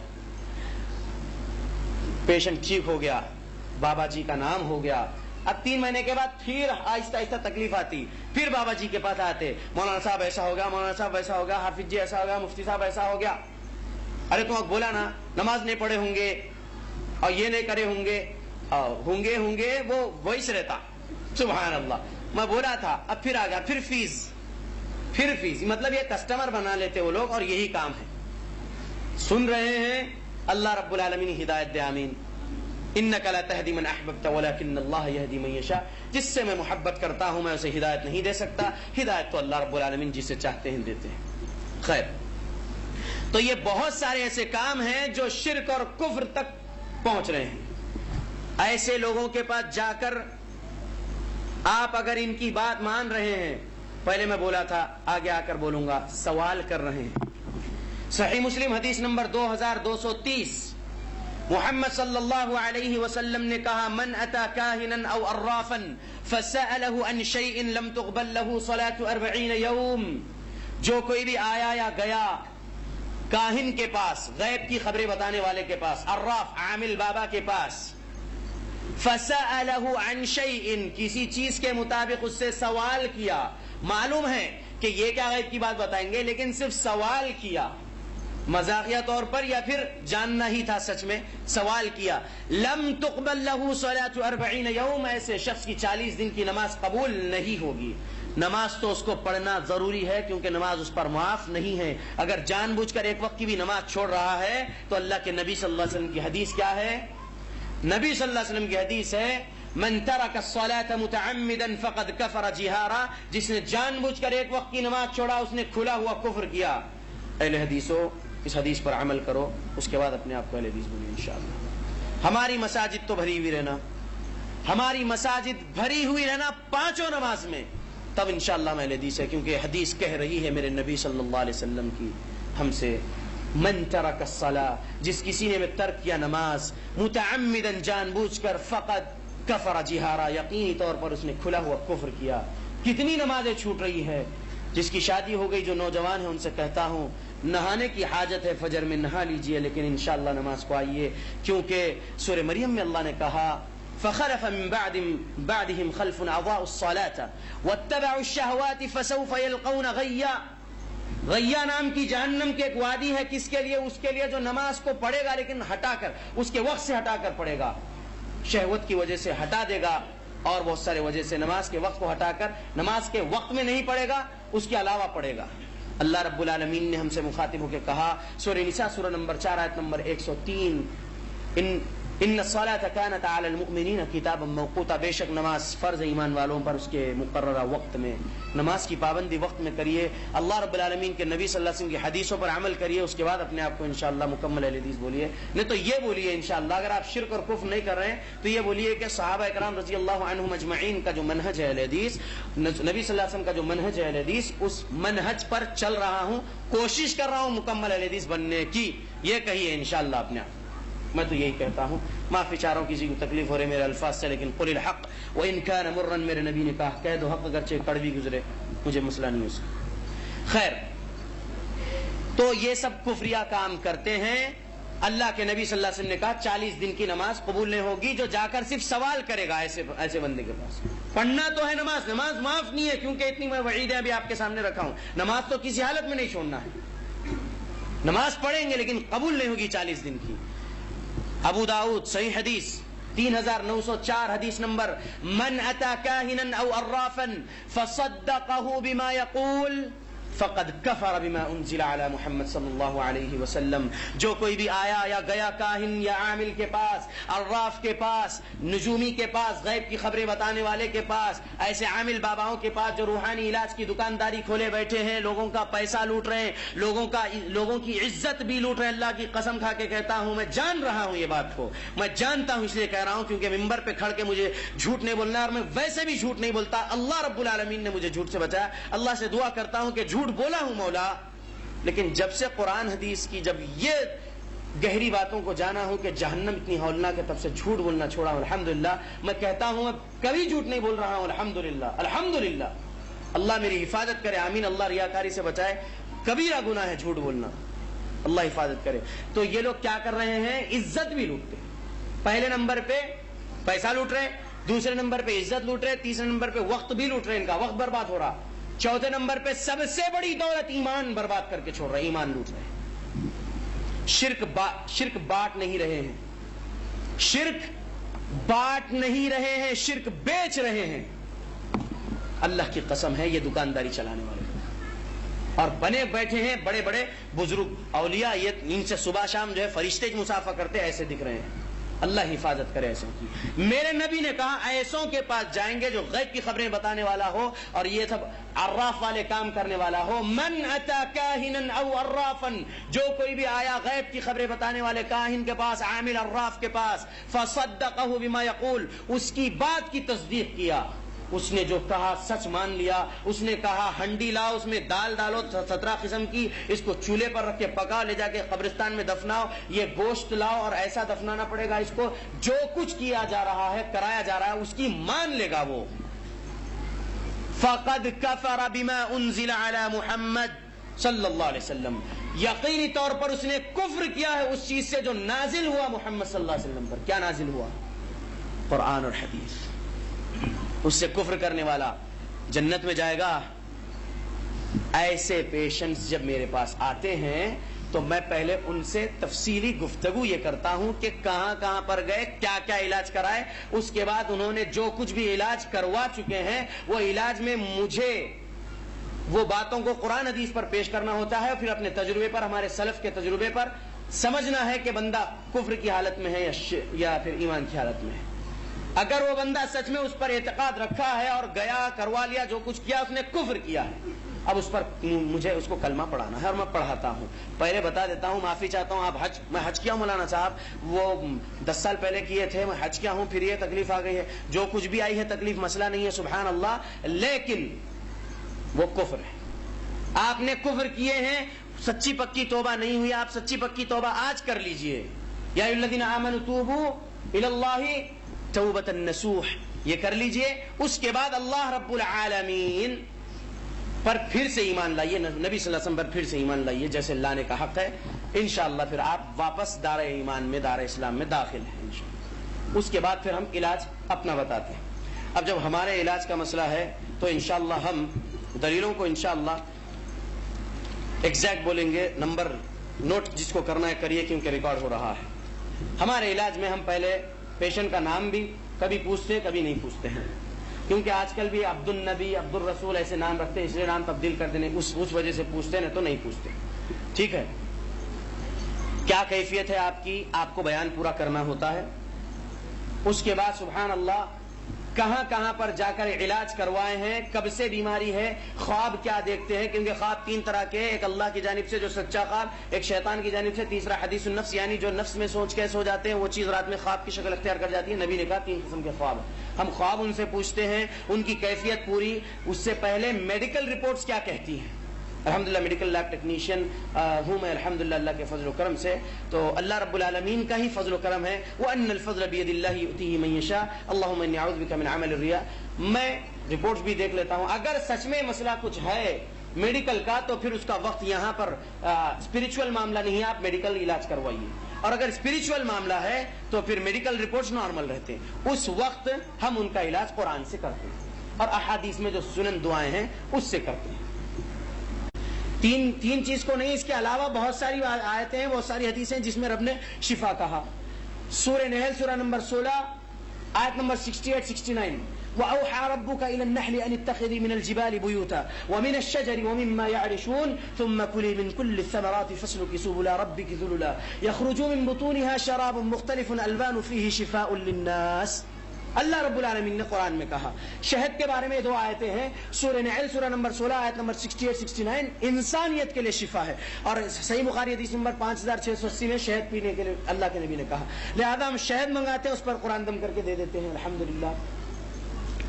اس کے بعد اللہ کے نبی صلی اللہ علیہ وسلم کی حدیث، عائشہ صدیقہ رضی اللہ عنہا روایت کر رہی، ہم ایمان والوں کی ماں.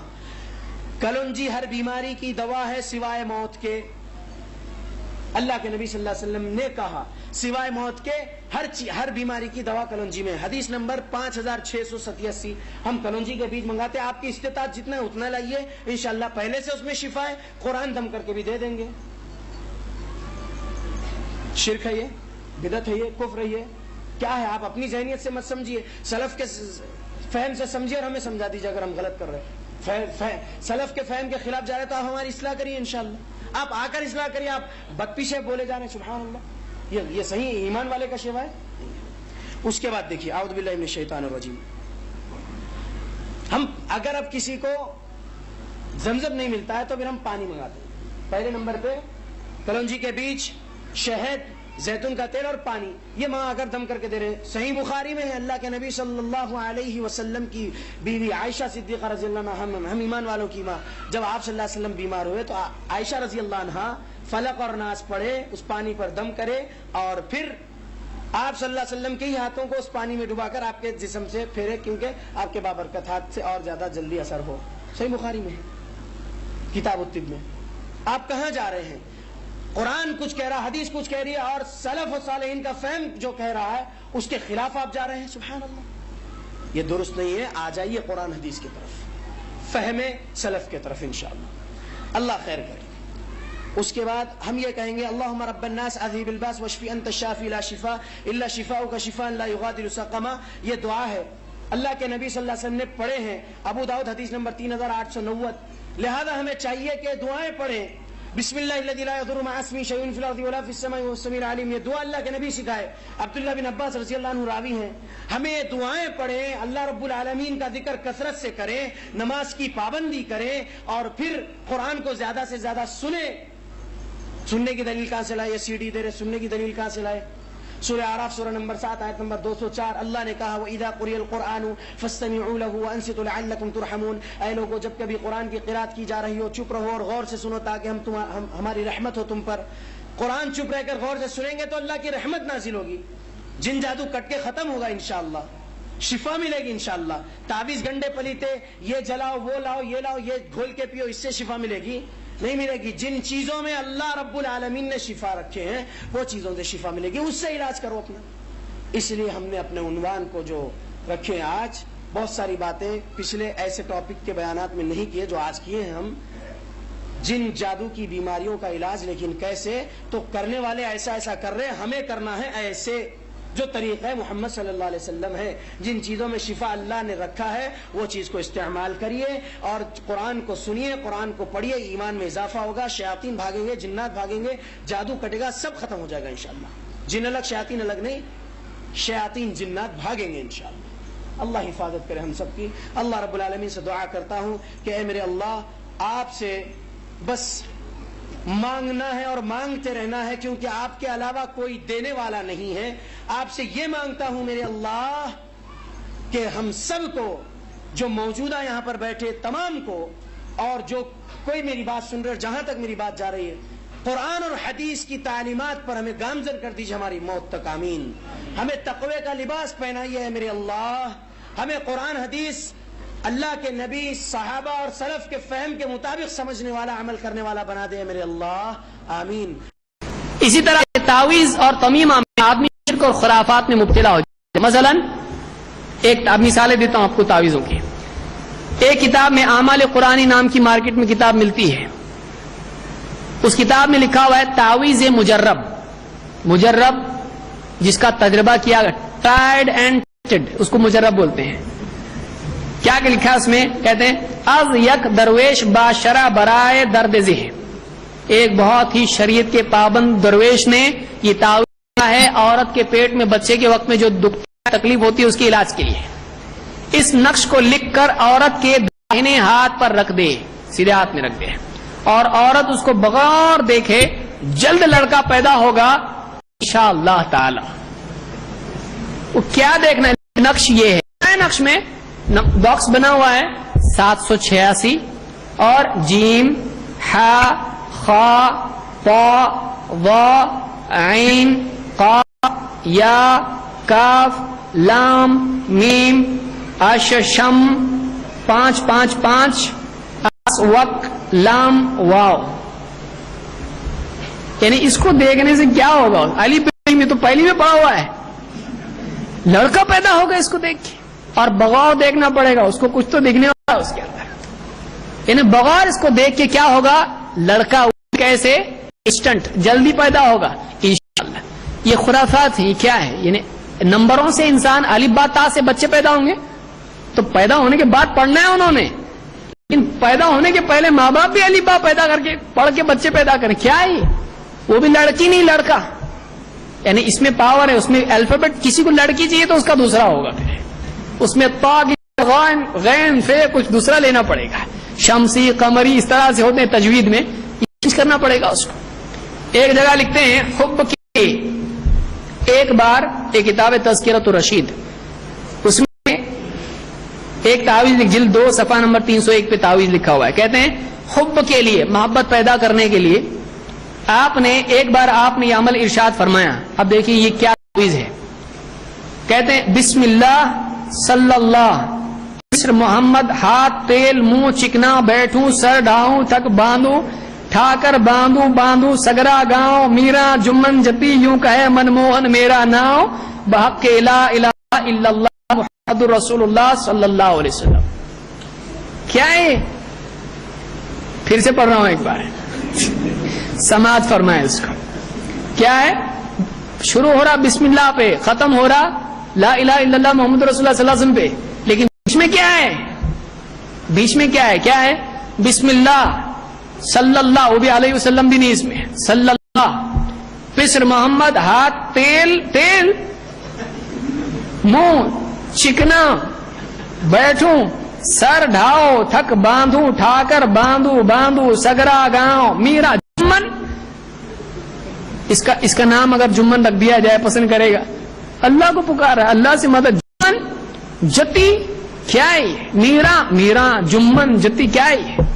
میرا جمن جتی, یوں کہے منموہن. آپ انہیں پرائم منسٹر کا نام ہے منموہن. یہ کون سی زبان؟ عربی ہے, ہندی ہے. منموہن, میرا کدھر ہے؟ جمن, وہ سب نام چن چن کے لیے ہوئے. جمن, میرا ناؤ, بحق, پھر اینڈ میں واپس شریف, بحق لا الہ الا اللہ محمد رسول اللہ صلی اللہ علیہ وسلم.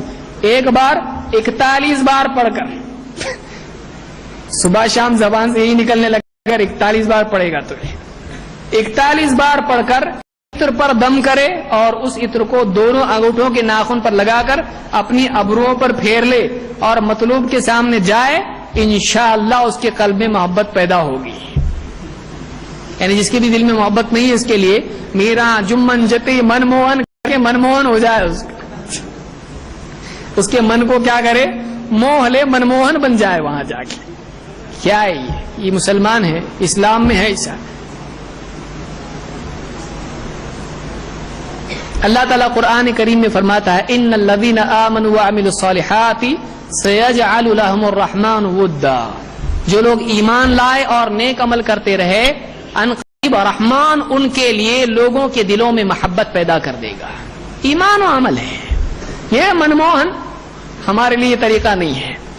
اسی طرح سے ایک جگہ لکھا ہے کہ آیت وما محمد, اخیراً میں کچھ ایک چیزیں ذکر کر رہا ہوں, وما محمد الا رسول سے قلب تم تک جس کی نقصیر جاری ہو, خون نکلتا. اس آیت کو مریض کی دونوں آنکھوں کے درمیان ناک کے اوپر باندھ دے, یہاں ادھر باندھ دے. اگر کسی عورت کا خون جاری ہو جاوے, یعنی عورت کو حیض بہت آتا ہو یا اس کا استحاضہ ہو, خون جاری ہو جاوے, تو اس آیت کو 3 پرچوں پر لکھے, ایک پرچہ اس کے اگلے دامن میں باندھ دے, ایک پچھلے دامن میں, اور ایک زیر ناف, ناف کے نیچے باندھ دے. تعویذ میں اکثر اہانت ہوتی ہے قرآن کی. اسی لیے ابراہیم نخعی کہتے ہیں وہ پسند نہیں کرتے تھے کہ بچوں کے گلے میں اس طرح کی کوئی چیز ڈالی جائے. کیوں؟ اس لیے کہ استنجا خانے میں بھی جاتے ہیں, بیت الخلاء میں جاتے ہیں لوگ, تو آپ دیکھیے ناف کے نیچے عورت باندھے گی, کیوں؟ خون اس کے بہت آتا ہے. کون سی جگہ ہے بھائی؟ آپ کسی کا دانت دکھتا ہے تو کیا آپ اس کے دانت پہ باندھو گے؟ انہیں باندھ رہے ہیں تو باندھنا غلط ہے. جہاں دکھ رہا ہے, گلے میں دکھ رہا ہے, گلے میں, بازو پہ باندھو, پیٹ, سر میں باندھیں گے. ناف کے نیچے باندھنا کس نے سکھایا آپ کو؟ وہاں کیوں؟ یعنی وہاں باندھنے سے ہوگا اور کہیں اور تکلیف انسان کو ہو جائے, گھٹنوں میں, تو گھٹنے میں باندھیں گے آپ. تو اس طرح سے یہ قرآن کی بے حرمتی اس میں ہے. اسی طرح سے بچے کا درد ہونا, بچہ ہونے کا درد, اس کے بارے میں تعویذ کہتے ہیں شاید ایک پرچے پر لکھ کر پاک کپڑے بیٹھ کر عورت کی بائیں ران باندھے یا شیرینی پر پڑھ کر اس کو کھلاوے, انشاءاللہ تعالی بچہ آسانی سے پیدا ہوگا. بائیں ران میں یہ آیت باندھیں گے. آپ بتائیے بائیں ران کون سے وقت میں؟ جب عورت کے بچے کی تکلیف اس کو ہوتی کتنی نجاست والا معاملہ ہوتا ہے. پاکیزگی بڑی مشکل ہوتی ہے اس کے لیے. اس وقت میں کہاں باندھنا ہے؟ بائیں ران میں، لیفٹ تھائی میں اس کو باندھنا ہے. کون سی آیت ہے؟ اذا السماء انشقت واذنت لربها وحقت واذا الارض مدت والقت ما فيها وتخلت واذنت لربها وحقت. کہاں باندھا جائے گا؟ عورت کے بائیں ران میں. اس وقت عورت کے کپڑے پہننا مشکل ہوتا ہے. اور آ گیا یہ بہشتی زیور میں لکھا ہوا ہے صفحہ نمبر 553 پر. اسی طرح سے حاشیہ رد المختار میں کیا لکھا؟ جلد نمبر 1 صفحہ نمبر 226 پر. یہ تو بہت زیادہ حد ہو گئی اس میں. کہتے ابن عابدین کہتے ہیں وقدا اختارہ صاحب الہدایہ فی التجنیس، یہی اختیار کیا ہے قول صاحب ہدایہ نے اپنی کتاب التجنیس میں. کیا ہے؟ فقال لو رعف فكتب الفاتحة بالدم على جبهته وانفه جاز للاستشفاء. اگر کوئی آدمی اس کو ناک میں سے خون بہتا ہو، اگر وہ خون سے، اسی خون سے پیشانی پر سورۃ الفاتحہ لکھ دے اور تو اس کے لیے کیا ہے؟ شفا کے لیے ایسا کرنا جائز ہے. یہ وہی لوگ ہیں جن کے نزدیک خون کیا ہے؟ نجس ہے. اگر خون سے وہ لکھتا ہے پیشانی کے اوپر سورۃ الفاتحہ تو جائز ہے شفا کے لیے. بلکہ کہتے ہیں وبالبول ایضا ان علم فیہ شفاء لا بأس به، بلکہ اگر یقین ہو جائے کہ پیشاب سے لکھنے سے شفا ہو سکتی ہے تو پیشاب سے بھی لکھا جا سکتا ہے. واللہ یہ کتاب میں لکھا ہوا ہے کہ اگر پیشاب سے یقین ہو جائے، سورۃ کو مسلمان بولے گا یہ کہ لکھ رہے ہیں وبالبول ایضا ان علم فیہ شفاء لا بأس به، خون سے تو خون سے، پیشاب سے بھی سورۃ الفاتحہ لکھنا اگر معلوم ہو جائے کہ شفا ہو سکتی. پہلی مرتبہ کسی کو ٹرائی تو کرنا پڑے گا نا، پہلے سے تو معلوم نہیں قرآن و سنت میں، تو پہلے ٹرائی کرنے کے بارے میں کیا دلیل ہے کہ اگر اس سے شفا ہوتی تو ایسا بھی کر سکتے؟ کون مسلمان کرے گا؟ یہ تعویذ گنڈوں کی مصیبت ہے. اگر آدمی اس میں پڑے بہت دور نکل سکتا ہے. اس لیے ہمارے لیے یہ چیز کافی ہے. ہمارے نبی صلی اللہ علیہ وسلم نے ہم کو یوں ہی بے یار و مددگار چھوڑا نہیں ہے. ہم کو زندگی کے تمام مسائل کے سلسلے میں بتایا ہے. ہم کو دعائیں کافی ہیں جو اللہ کے رسول صلی اللہ علیہ وسلم نے کھائی ہیں، اور اگر اس میں ہم کو فائدہ نہیں ہوتا ہے ہماری کمزوری کی وجہ سے تو ہم کو مر جانا پسند ہے، لیکن ایسا علاج ہم نہیں کریں گے، کیونکہ مرنے سے جہنم میں نہیں جائے گا لیکن شرک سے آدمی جہنم میں جائے گا. اللہ تعالیٰ مسلمانوں کو سمجھتا فرمائیں اور دین کا صحیح علم حاصل کرنے کی توفیق. پیارے بھائیوں، اب جو چیز میں آپ لوگوں کے سامنے ذکر کرنا چاہتا ہوں وہ ہے اللہ رب العزت کو چھوڑ کر غیروں کی قسم اٹھانے کے بارے میں. میرے بھائیوں، قسم جو ہے یہ عظمت کی ایک نوع ہے جو کہ فقط اللہ رب العزت ہی کا حق ہے. مگر ہمیں افسوس کے ساتھ یہ بات کہنا پڑ رہی ہے کہ کتنے ہی کلمہ پڑھنے والے مسلمان مرد اور خواتین اللہ رب العزت کو چھوڑ کر غیروں کی قسم اٹھاتی ہیں. مثلا کوئی کہتا ہے باپ کی قسم، ماں کی قسم، اولاد کی قسم، مرشد کی قسم، علی کی قسم، حسین کی قسم، نبی کی قسم، دودھ کی قسم، رزق کی قسم. کوئی کہتا ہے میرے سامنے نعمت پڑی ہوئی ہے، کوئی کہتا ہے امانت کی قسم. اللہ کے رسول صلی اللہ علیہ وسلم نے ارشاد فرمایا من حلف بغیر اللہ فقد اشرک، جس نے اللہ کو چھوڑ کر کسی اور کی قسم اٹھائی اس نے شرک کیا. مسند احمد کے اندر یہ حدیث ہے، اللہ کے رسول صلی اللہ علیہ وسلم کے سامنے ایک بندے نے کہہ دیا کعبے کی قسم. اللہ کے رسول نے ارشاد فرمایا یوں کہو کہ کعبے کے رب کی قسم. اسی طرح میرے بھائیوں، صحیح بخاری کے اندر حدیث ہے، اللہ کے رسول صلی اللہ علیہ وسلم نے ارشاد فرمایا کہ تم میں سے جو کوئی قسم اٹھائے وہ اللہ کی اٹھائے ورنہ خاموش رہے. اسی طرح میرے بھائیوں، صحیح مسلم کے اندر حدیث ہے، اللہ کے رسول صلی اللہ علیہ وسلم نے ارشاد فرمایا کہ جو اللہ رب العزت کو چھوڑ کر کسی اور کی قسم اٹھا لے تو اس کا کفارہ کیا ہے کہ وہ فوراً لا الہ الا اللہ کا اقرار کرے. ہمارا فیس بک کا صفحہ اردو اسلامک میسیجز URDUISLAMICMESSAGES ہے. ہمارا واٹس ایپ کا نمبر 0097333190627 ہے.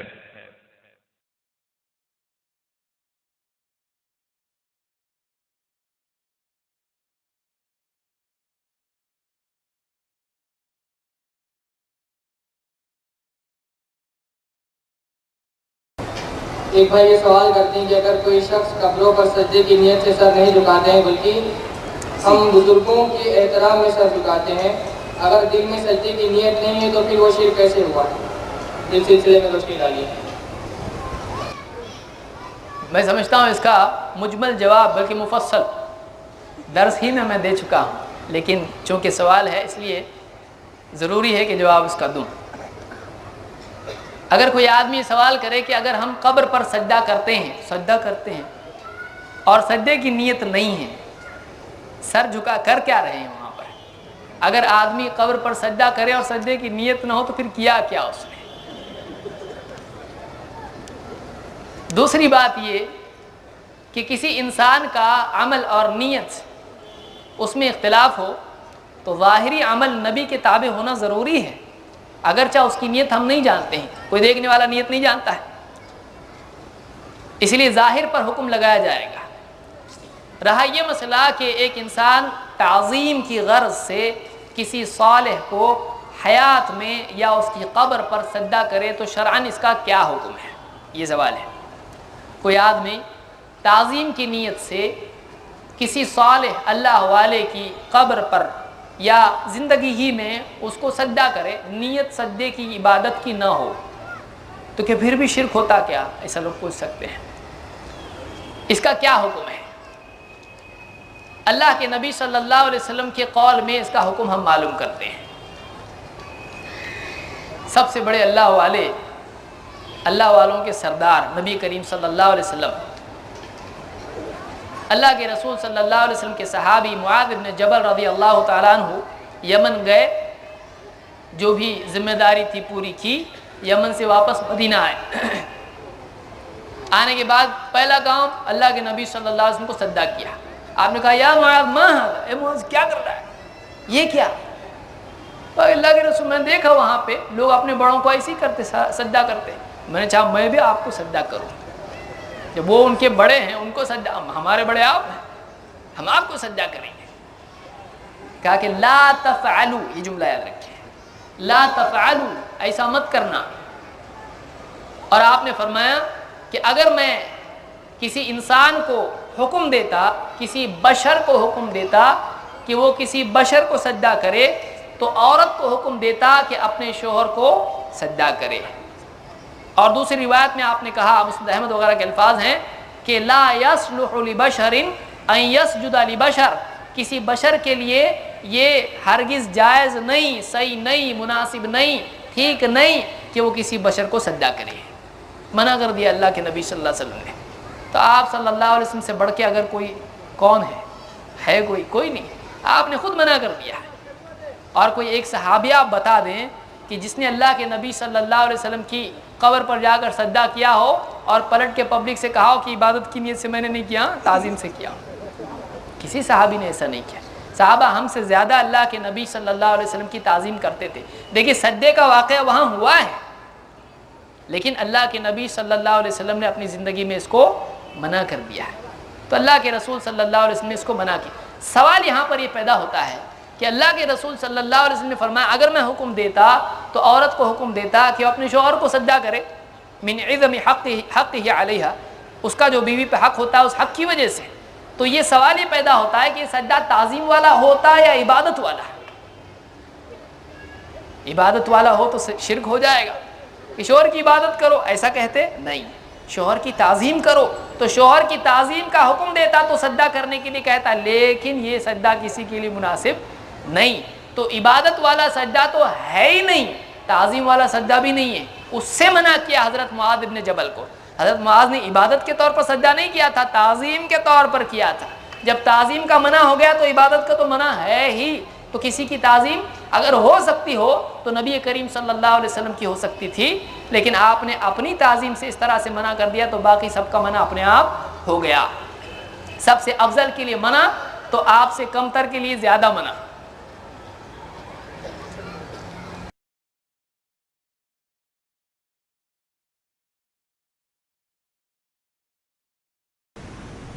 سات سو چھیاسی پہ کچھ روشنی ڈالیے۔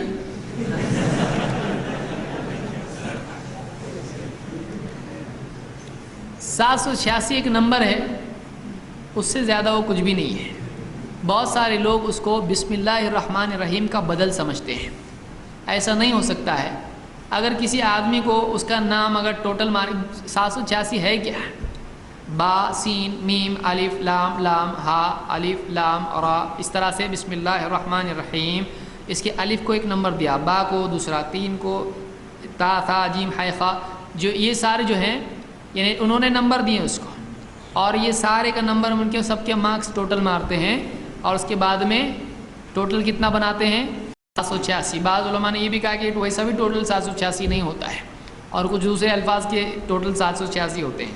تو بہرحال 786 اگر ٹوٹل مان بھی لیا جائے تو 786 بولنے سے بسم اللہ الرحمن الرحیم کا فائدہ نہیں ہوگا. ویسے ہی جیسے ایک آدمی نکاح میں رسول وغیرہ جو بھی بولتا ہے نمبر بولتا چلا جائے 24 50 چلے گا؟ کیسے چلے گا؟ یہ ایک آدمی اس کی رضا ظاہر کرنی پڑے گی اس کو.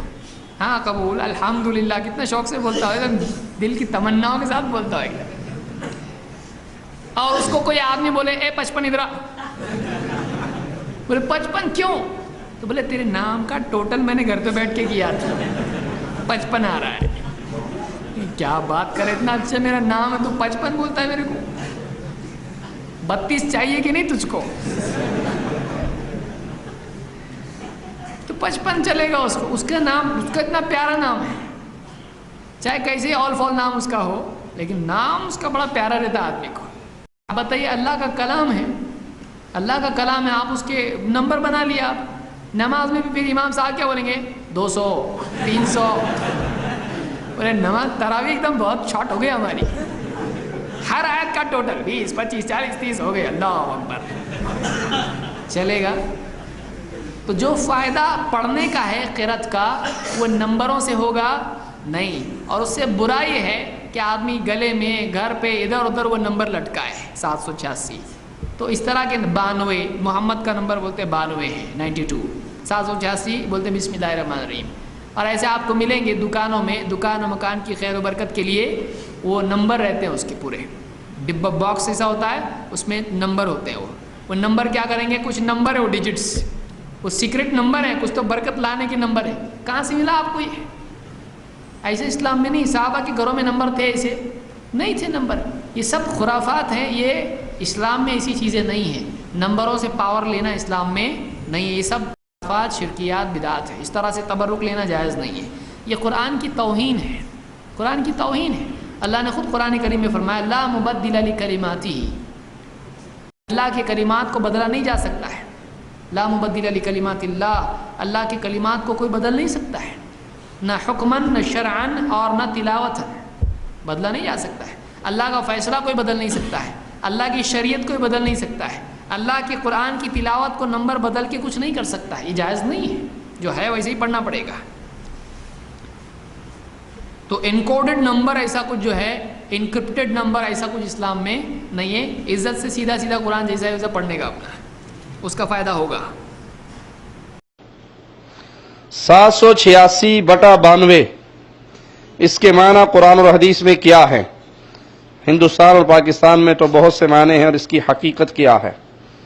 786/92 قرآن و حدیث پورا کھول کے پڑھ کے دیکھ لے، کہیں نہیں لکھا ہوا. نہ قرآن میں لکھا ہوا ہے 786/92، نہ کسی حدیث میں لکھا ہوا ہے. یہ تو میڈ ان کراچی ہے. دعوت اسلامی صاحب والے بزرگ جو ہے کراچی میں بیٹھتے ہیں نا، انہی کی تقریروں میں تحریروں میں آتا ہے 786/92. یہ جادوگروں کا علم ہے، یہ علم الاعداد ہے، اور اس کے اندر خیر نہیں ہے، شر ہے. جنہوں نے اس کو ایجاد کیا ہے وہی اس کے مختلف معانی بیان کرتے ہیں. وہ کہتے ہیں بسم اللہ الرحمن الرحیم، الف سے لے کر یا تک ہر حرف کے نمبر ہیں.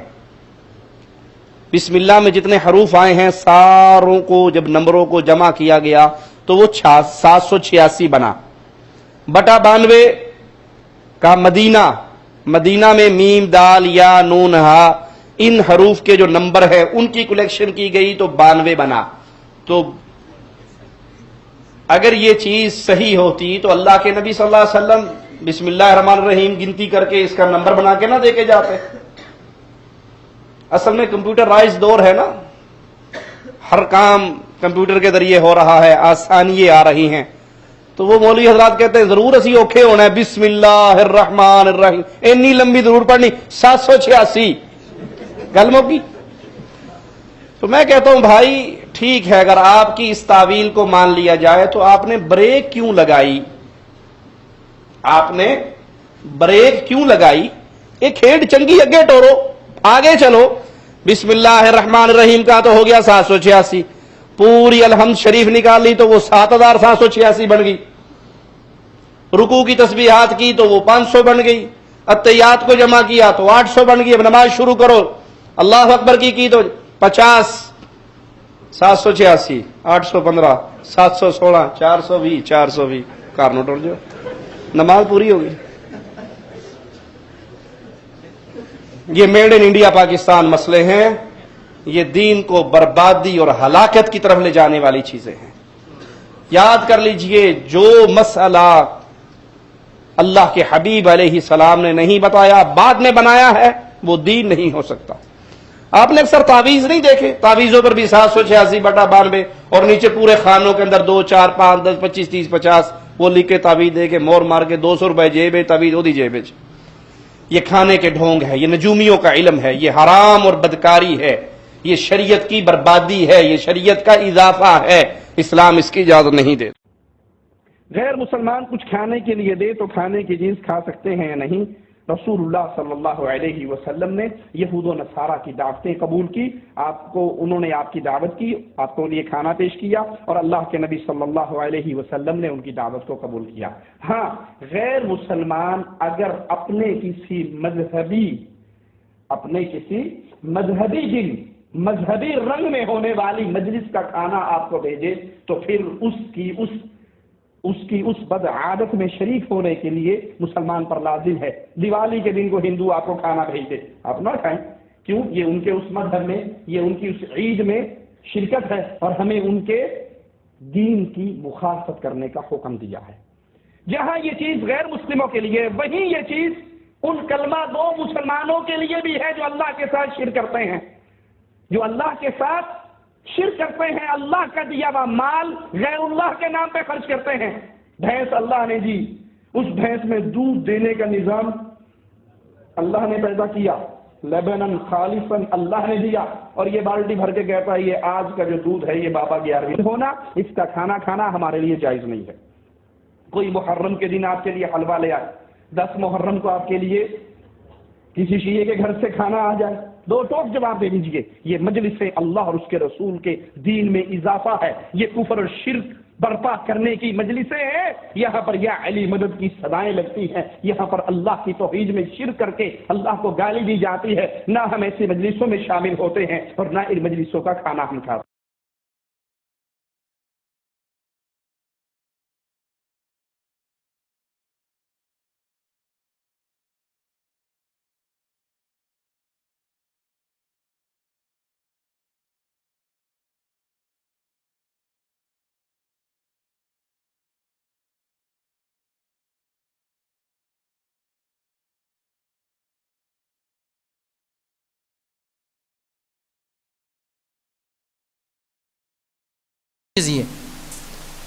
جس سے توحید میں نفی کمی آتی ہے وہ یہ ہے کہ لوگوں سے برکتوں کی دعائیں کرانا اس نیت سے کہ ہماری اللہ دعا نہیں سنتا ہے. لوگوں سے جو ہے برکتوں کے لیے دعائیں کرانا, انہیں چھونا, ان کے قریب بیٹھنا اس تصور سے کہ ان سے چھونے سے, ان کے قریب رہنے سے ہمارے کام اور معاملات نکل جائیں گے. جس طرح سے آج کل معاملہ ہے, ان سے ہاتھ ملا لو تو بیڑا پار, ان کے پیچھے چل لو تو فلاں, ان کا جھوٹا پانی پی لو تو یہ ہو جائیں گا. سوال میرا یہ ہے کہ رسول اللہ صلی اللہ علیہ وسلم نے کبھی اپنا جھوٹا پانی لوگوں کو پلایا؟ اگر ہوتا اس میں کامیابی تو صحابہ کر چکے ہوتے یہ عمل. پیر دھو کے پلائے کبھی اپنے, کہا مجھے چاٹ لو چوم لو تو اس سے تم بچ جاؤ گے. اگر صرف ہاتھ لگانا ہی کسی کو برکت بچا لیتا جہنم سے, تو ابو لہب رسول اللہ کو لے کر گھوما ہے, چوما ہے, اٹھایا ہے, کھیلا ہے, کاندھے پر بٹھایا ہے, پھر بھی جہنم میں جا رہا ہے. نبی کو ہاتھ لگایا, کوئی معمولی شخصیت نہیں. خوش ہوا تھا, مٹھائیاں بانٹی تھی کہ میرے بھائی کو لڑکا ہوا, اپنی لونڈی کو آزاد کر دیا، آج تو آزاد ہے، میرے گھر بھتیجا ہوا ہے، جا، کچھ فائدہ نہیں دیں گا اس کو یہ۔ تو یہ سمجھ کے چوبنا یا قریب رہنا، ساتھ رہنے سے یہ نیت کرنا کہ ہمیں فائدہ ہوگا، یہ انسان کو توحید میں کمزوری اور شرک کے قریب لے جاتا ہے۔ شرک نہیں، شرک پھر رکھوں گا اس کے بعد، لیکن کمزوری لانے کے سبب اسباب رکھ رہا ہوں پہلے۔ اس کے بعد دوسرا، کچھ لوگوں کے تعلق سے یہ جو ہے معاملہ رکھنا یا یہ جو ہے مبالغہ کرنا یا یہ سوچنا، یہ باتیں کہنا کہ یہ حد سے تجاوز کرنا کہ یہ اللہ کے ولی ہیں، سیلف ڈیفائنڈ ولی، خود ساختہ بنا دینا یا خود ساختہ بن جانا، میں اللہ کا ولی ہوں، خود ساختہ، اور ہم بنا دینا تم اللہ کے ولی ہو۔ ایک سوال ہے میرا ادنا سا، اگر اس ملک کا پرائم منسٹر آپ سے یا مجھ سے کہے کہ یہ میرا دوست ہے تو میں کیا کہوں گا اور آپ کیا کہیں؟ آپ کہیں ہاں پرائم منسٹر میرا دوست ہے نا؟ اگر ملک کا پرائم منسٹر مجھ سے کہے کہ یہ میرا دوست ہے، میں کہوں گا ہاں میں دوست ہے، لیکن اگر میں آپ سے کہوں پرائم منسٹر میرا دوست ہے، آپ بولیں گے بیوقوف آدمی ہے۔ بات سمجھ میں آ رہی؟ تو اللہ کہے یہ ولی ہے اور میں کہوں ولی ہوں، فرق ہے۔ اللہ کہے ولی ہے اور ہم کہے ولی ہے، فرق ہے۔ تو یہ سمجھنا کہ اللہ کے ولی ہیں، اور یہ سمجھنا کہ ان کے پاس رہنے سے یا ان کو چوبنے سے یا ان کو غائب کا علم ہے یا یہ شریعت سے مستثنا ہے، ایکسیپشنل ہے، ان پر شریعت لاگو نہیں، نماز روزے زکوٰۃ حج چھوڑ دیا ہے انہوں نے، اس لیے کہ ان پر ضرورت نہیں ہے، اور یہ غائب کی باتیں جانتے ہیں، غائب کے حالات جانتے ہیں۔ یہ تمام کے تمام یاد رکھیے، یہ شرک ہے، یا یہ شرک سے نزدیک انسان کو لے جاتے ہیں، ٹھیک ہے؟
اس کو بولو آنا۔ تو بہرحال اس طرح کے عمل کرنا یا یہ سوچنا کہ کچھ لوگ مستثنا یا غیب کا علم رکھتے ہیں، یہ بھی شرک سے نزدیک۔ اسی طرح علم نجوم پر بھروسہ کرنا، علم نجوم جانتے ہیں آپ؟ ستاروں سیاروں کے آنے جانے سے، سورج اور چاند کے مڑنے کرنے سے، قمر اخرب کے نکلنے سے شادیوں پہ اثر ہوتا، فلاں سے فلاں پہ اثر ہوتا، چاند گرہن سے یہ ہو جاتا، سورج گرہن سے وہ ہو جاتا، فلاں سے امک ہوتا، اس سے ڈھمک ہوتا، یہ بہت سی باتیں ہیں عام ہے معاشرے میں نا۔ بلکہ صبح اٹھتے اخبار نکال کے آپ کے ستارے کیا کہتے ہیں، آئیے میرا ستارہ کیا کہتا ہے، آپ کی پیدائش 15 فلاں سے 15 فلاں کے بیچ ہوئی، آپ کا ستارہ فلاں ہے اور یہ کہتا ہے آج کا دن برا ہے، تو آدمی اس دن مایوس ہے، میرا دن برا ہے، آج کا دن اچھا ہے، خوش ہے، آج کا دن میرا اچھا ہے۔ یہ شرک تک لے جاتا ہے، یہ اسباب ہے اس کے جانے کے۔ بہرحال اس کے علاوہ جو ہے کسی چیز پر اتنا عقیدہ رکھنا کہ یہی چیز ہے جو ہمیں نفع یا نقصان پہنچا سکتی ہے، یہ بھی جو شرک سے نزدیک ہو جاتا ہے، یہ بھی ایک سبب ہے کہ یہی ہے جو ہم کو نفع اور نقصان پہنچا سکتا ہے، اتنا تصور رکھنا یاد رکھیے، یہ بھی اس کے نزدیک۔ اسی طرح جو ہے تقدیر کو برا بھلا کہنا، یہ بھی انسان کو شرک سے نزدیک لے جاتا ہے، گو یہ شرک نہیں ہے لیکن یہ اسباب ہے۔ اسی طرح جو ہے یہ کہنا کہ جو اللہ چاہے اور جو تم چاہو، رسول اللہ صلی اللہ علیہ وسلم ایک بار صحابی نے کہا اللہ کے رسول، جو اللہ چاہے اور جو آپ چاہے، تو کہا تم نے تو مجھے اللہ کے برابر کر دیا، یہ کہو جو اللہ چاہے اور پھر جو تم چاہو، یا جو میں نے چاہا، یا یہ کہو جو اللہ نے چاہا اور پھر جو ہم نے چاہا، یہ مت کو اللہ اور ہم نے جو چاہا، یہ تو پھر تو اللہ کے برابر ہو گئے، یہ بھی شرک تک لے جاتا ہے۔ اسی طرح جو ہے وقت کو برا بھلا کہنا، وقت کو برا بھلا کہنا یا کوسنا، اسی طرح تقدیر کو کوسنا، جس طرح سے معاملہ ہوتا ہے انسان کو شرک تک لے جاتا ہے۔ جیسا ہمارا ہی گھر ملا تھا کیا، ہمارا ہی بچہ ملا تھا کیا، پڑوسیوں کے پاس تو بہت دولت ہے، ان کا چوری نہیں ہوئی، ہمارے پاس ہی ہو رہی ہے، برا بھلا کہنا تقدیر کو، یہ بھی اس کے نزدیک ہے۔ اسی طرح جو ہے زندہ چیزوں کی تصاویریں بنانا اور گھروں میں لٹکانا، یہ بھی ایک سبب ہوتا ہے جس سے لوگ شرک کرتے ہیں، اور انسانیت کے شرک کرنے کا پہلا سبب یہی تھا، تصاویر، جو نوح علیہ السلام کی قوم کے ساتھ ہوا۔ اور جو ہے اللہ اور اس کی تعلیمات کا جو ہے مذاق اڑانا، یہ بھی انسان کو دھیرے دھیرے جو شرک تک لے جاتا ہے۔ آئیے وہ چیزیں جو ہمارے معاشرے میں پائی جاتی ہے جو شرک ہے بذات، انشاءاللہ وہ نکات چند رکھوں گا، بہرحال مکمل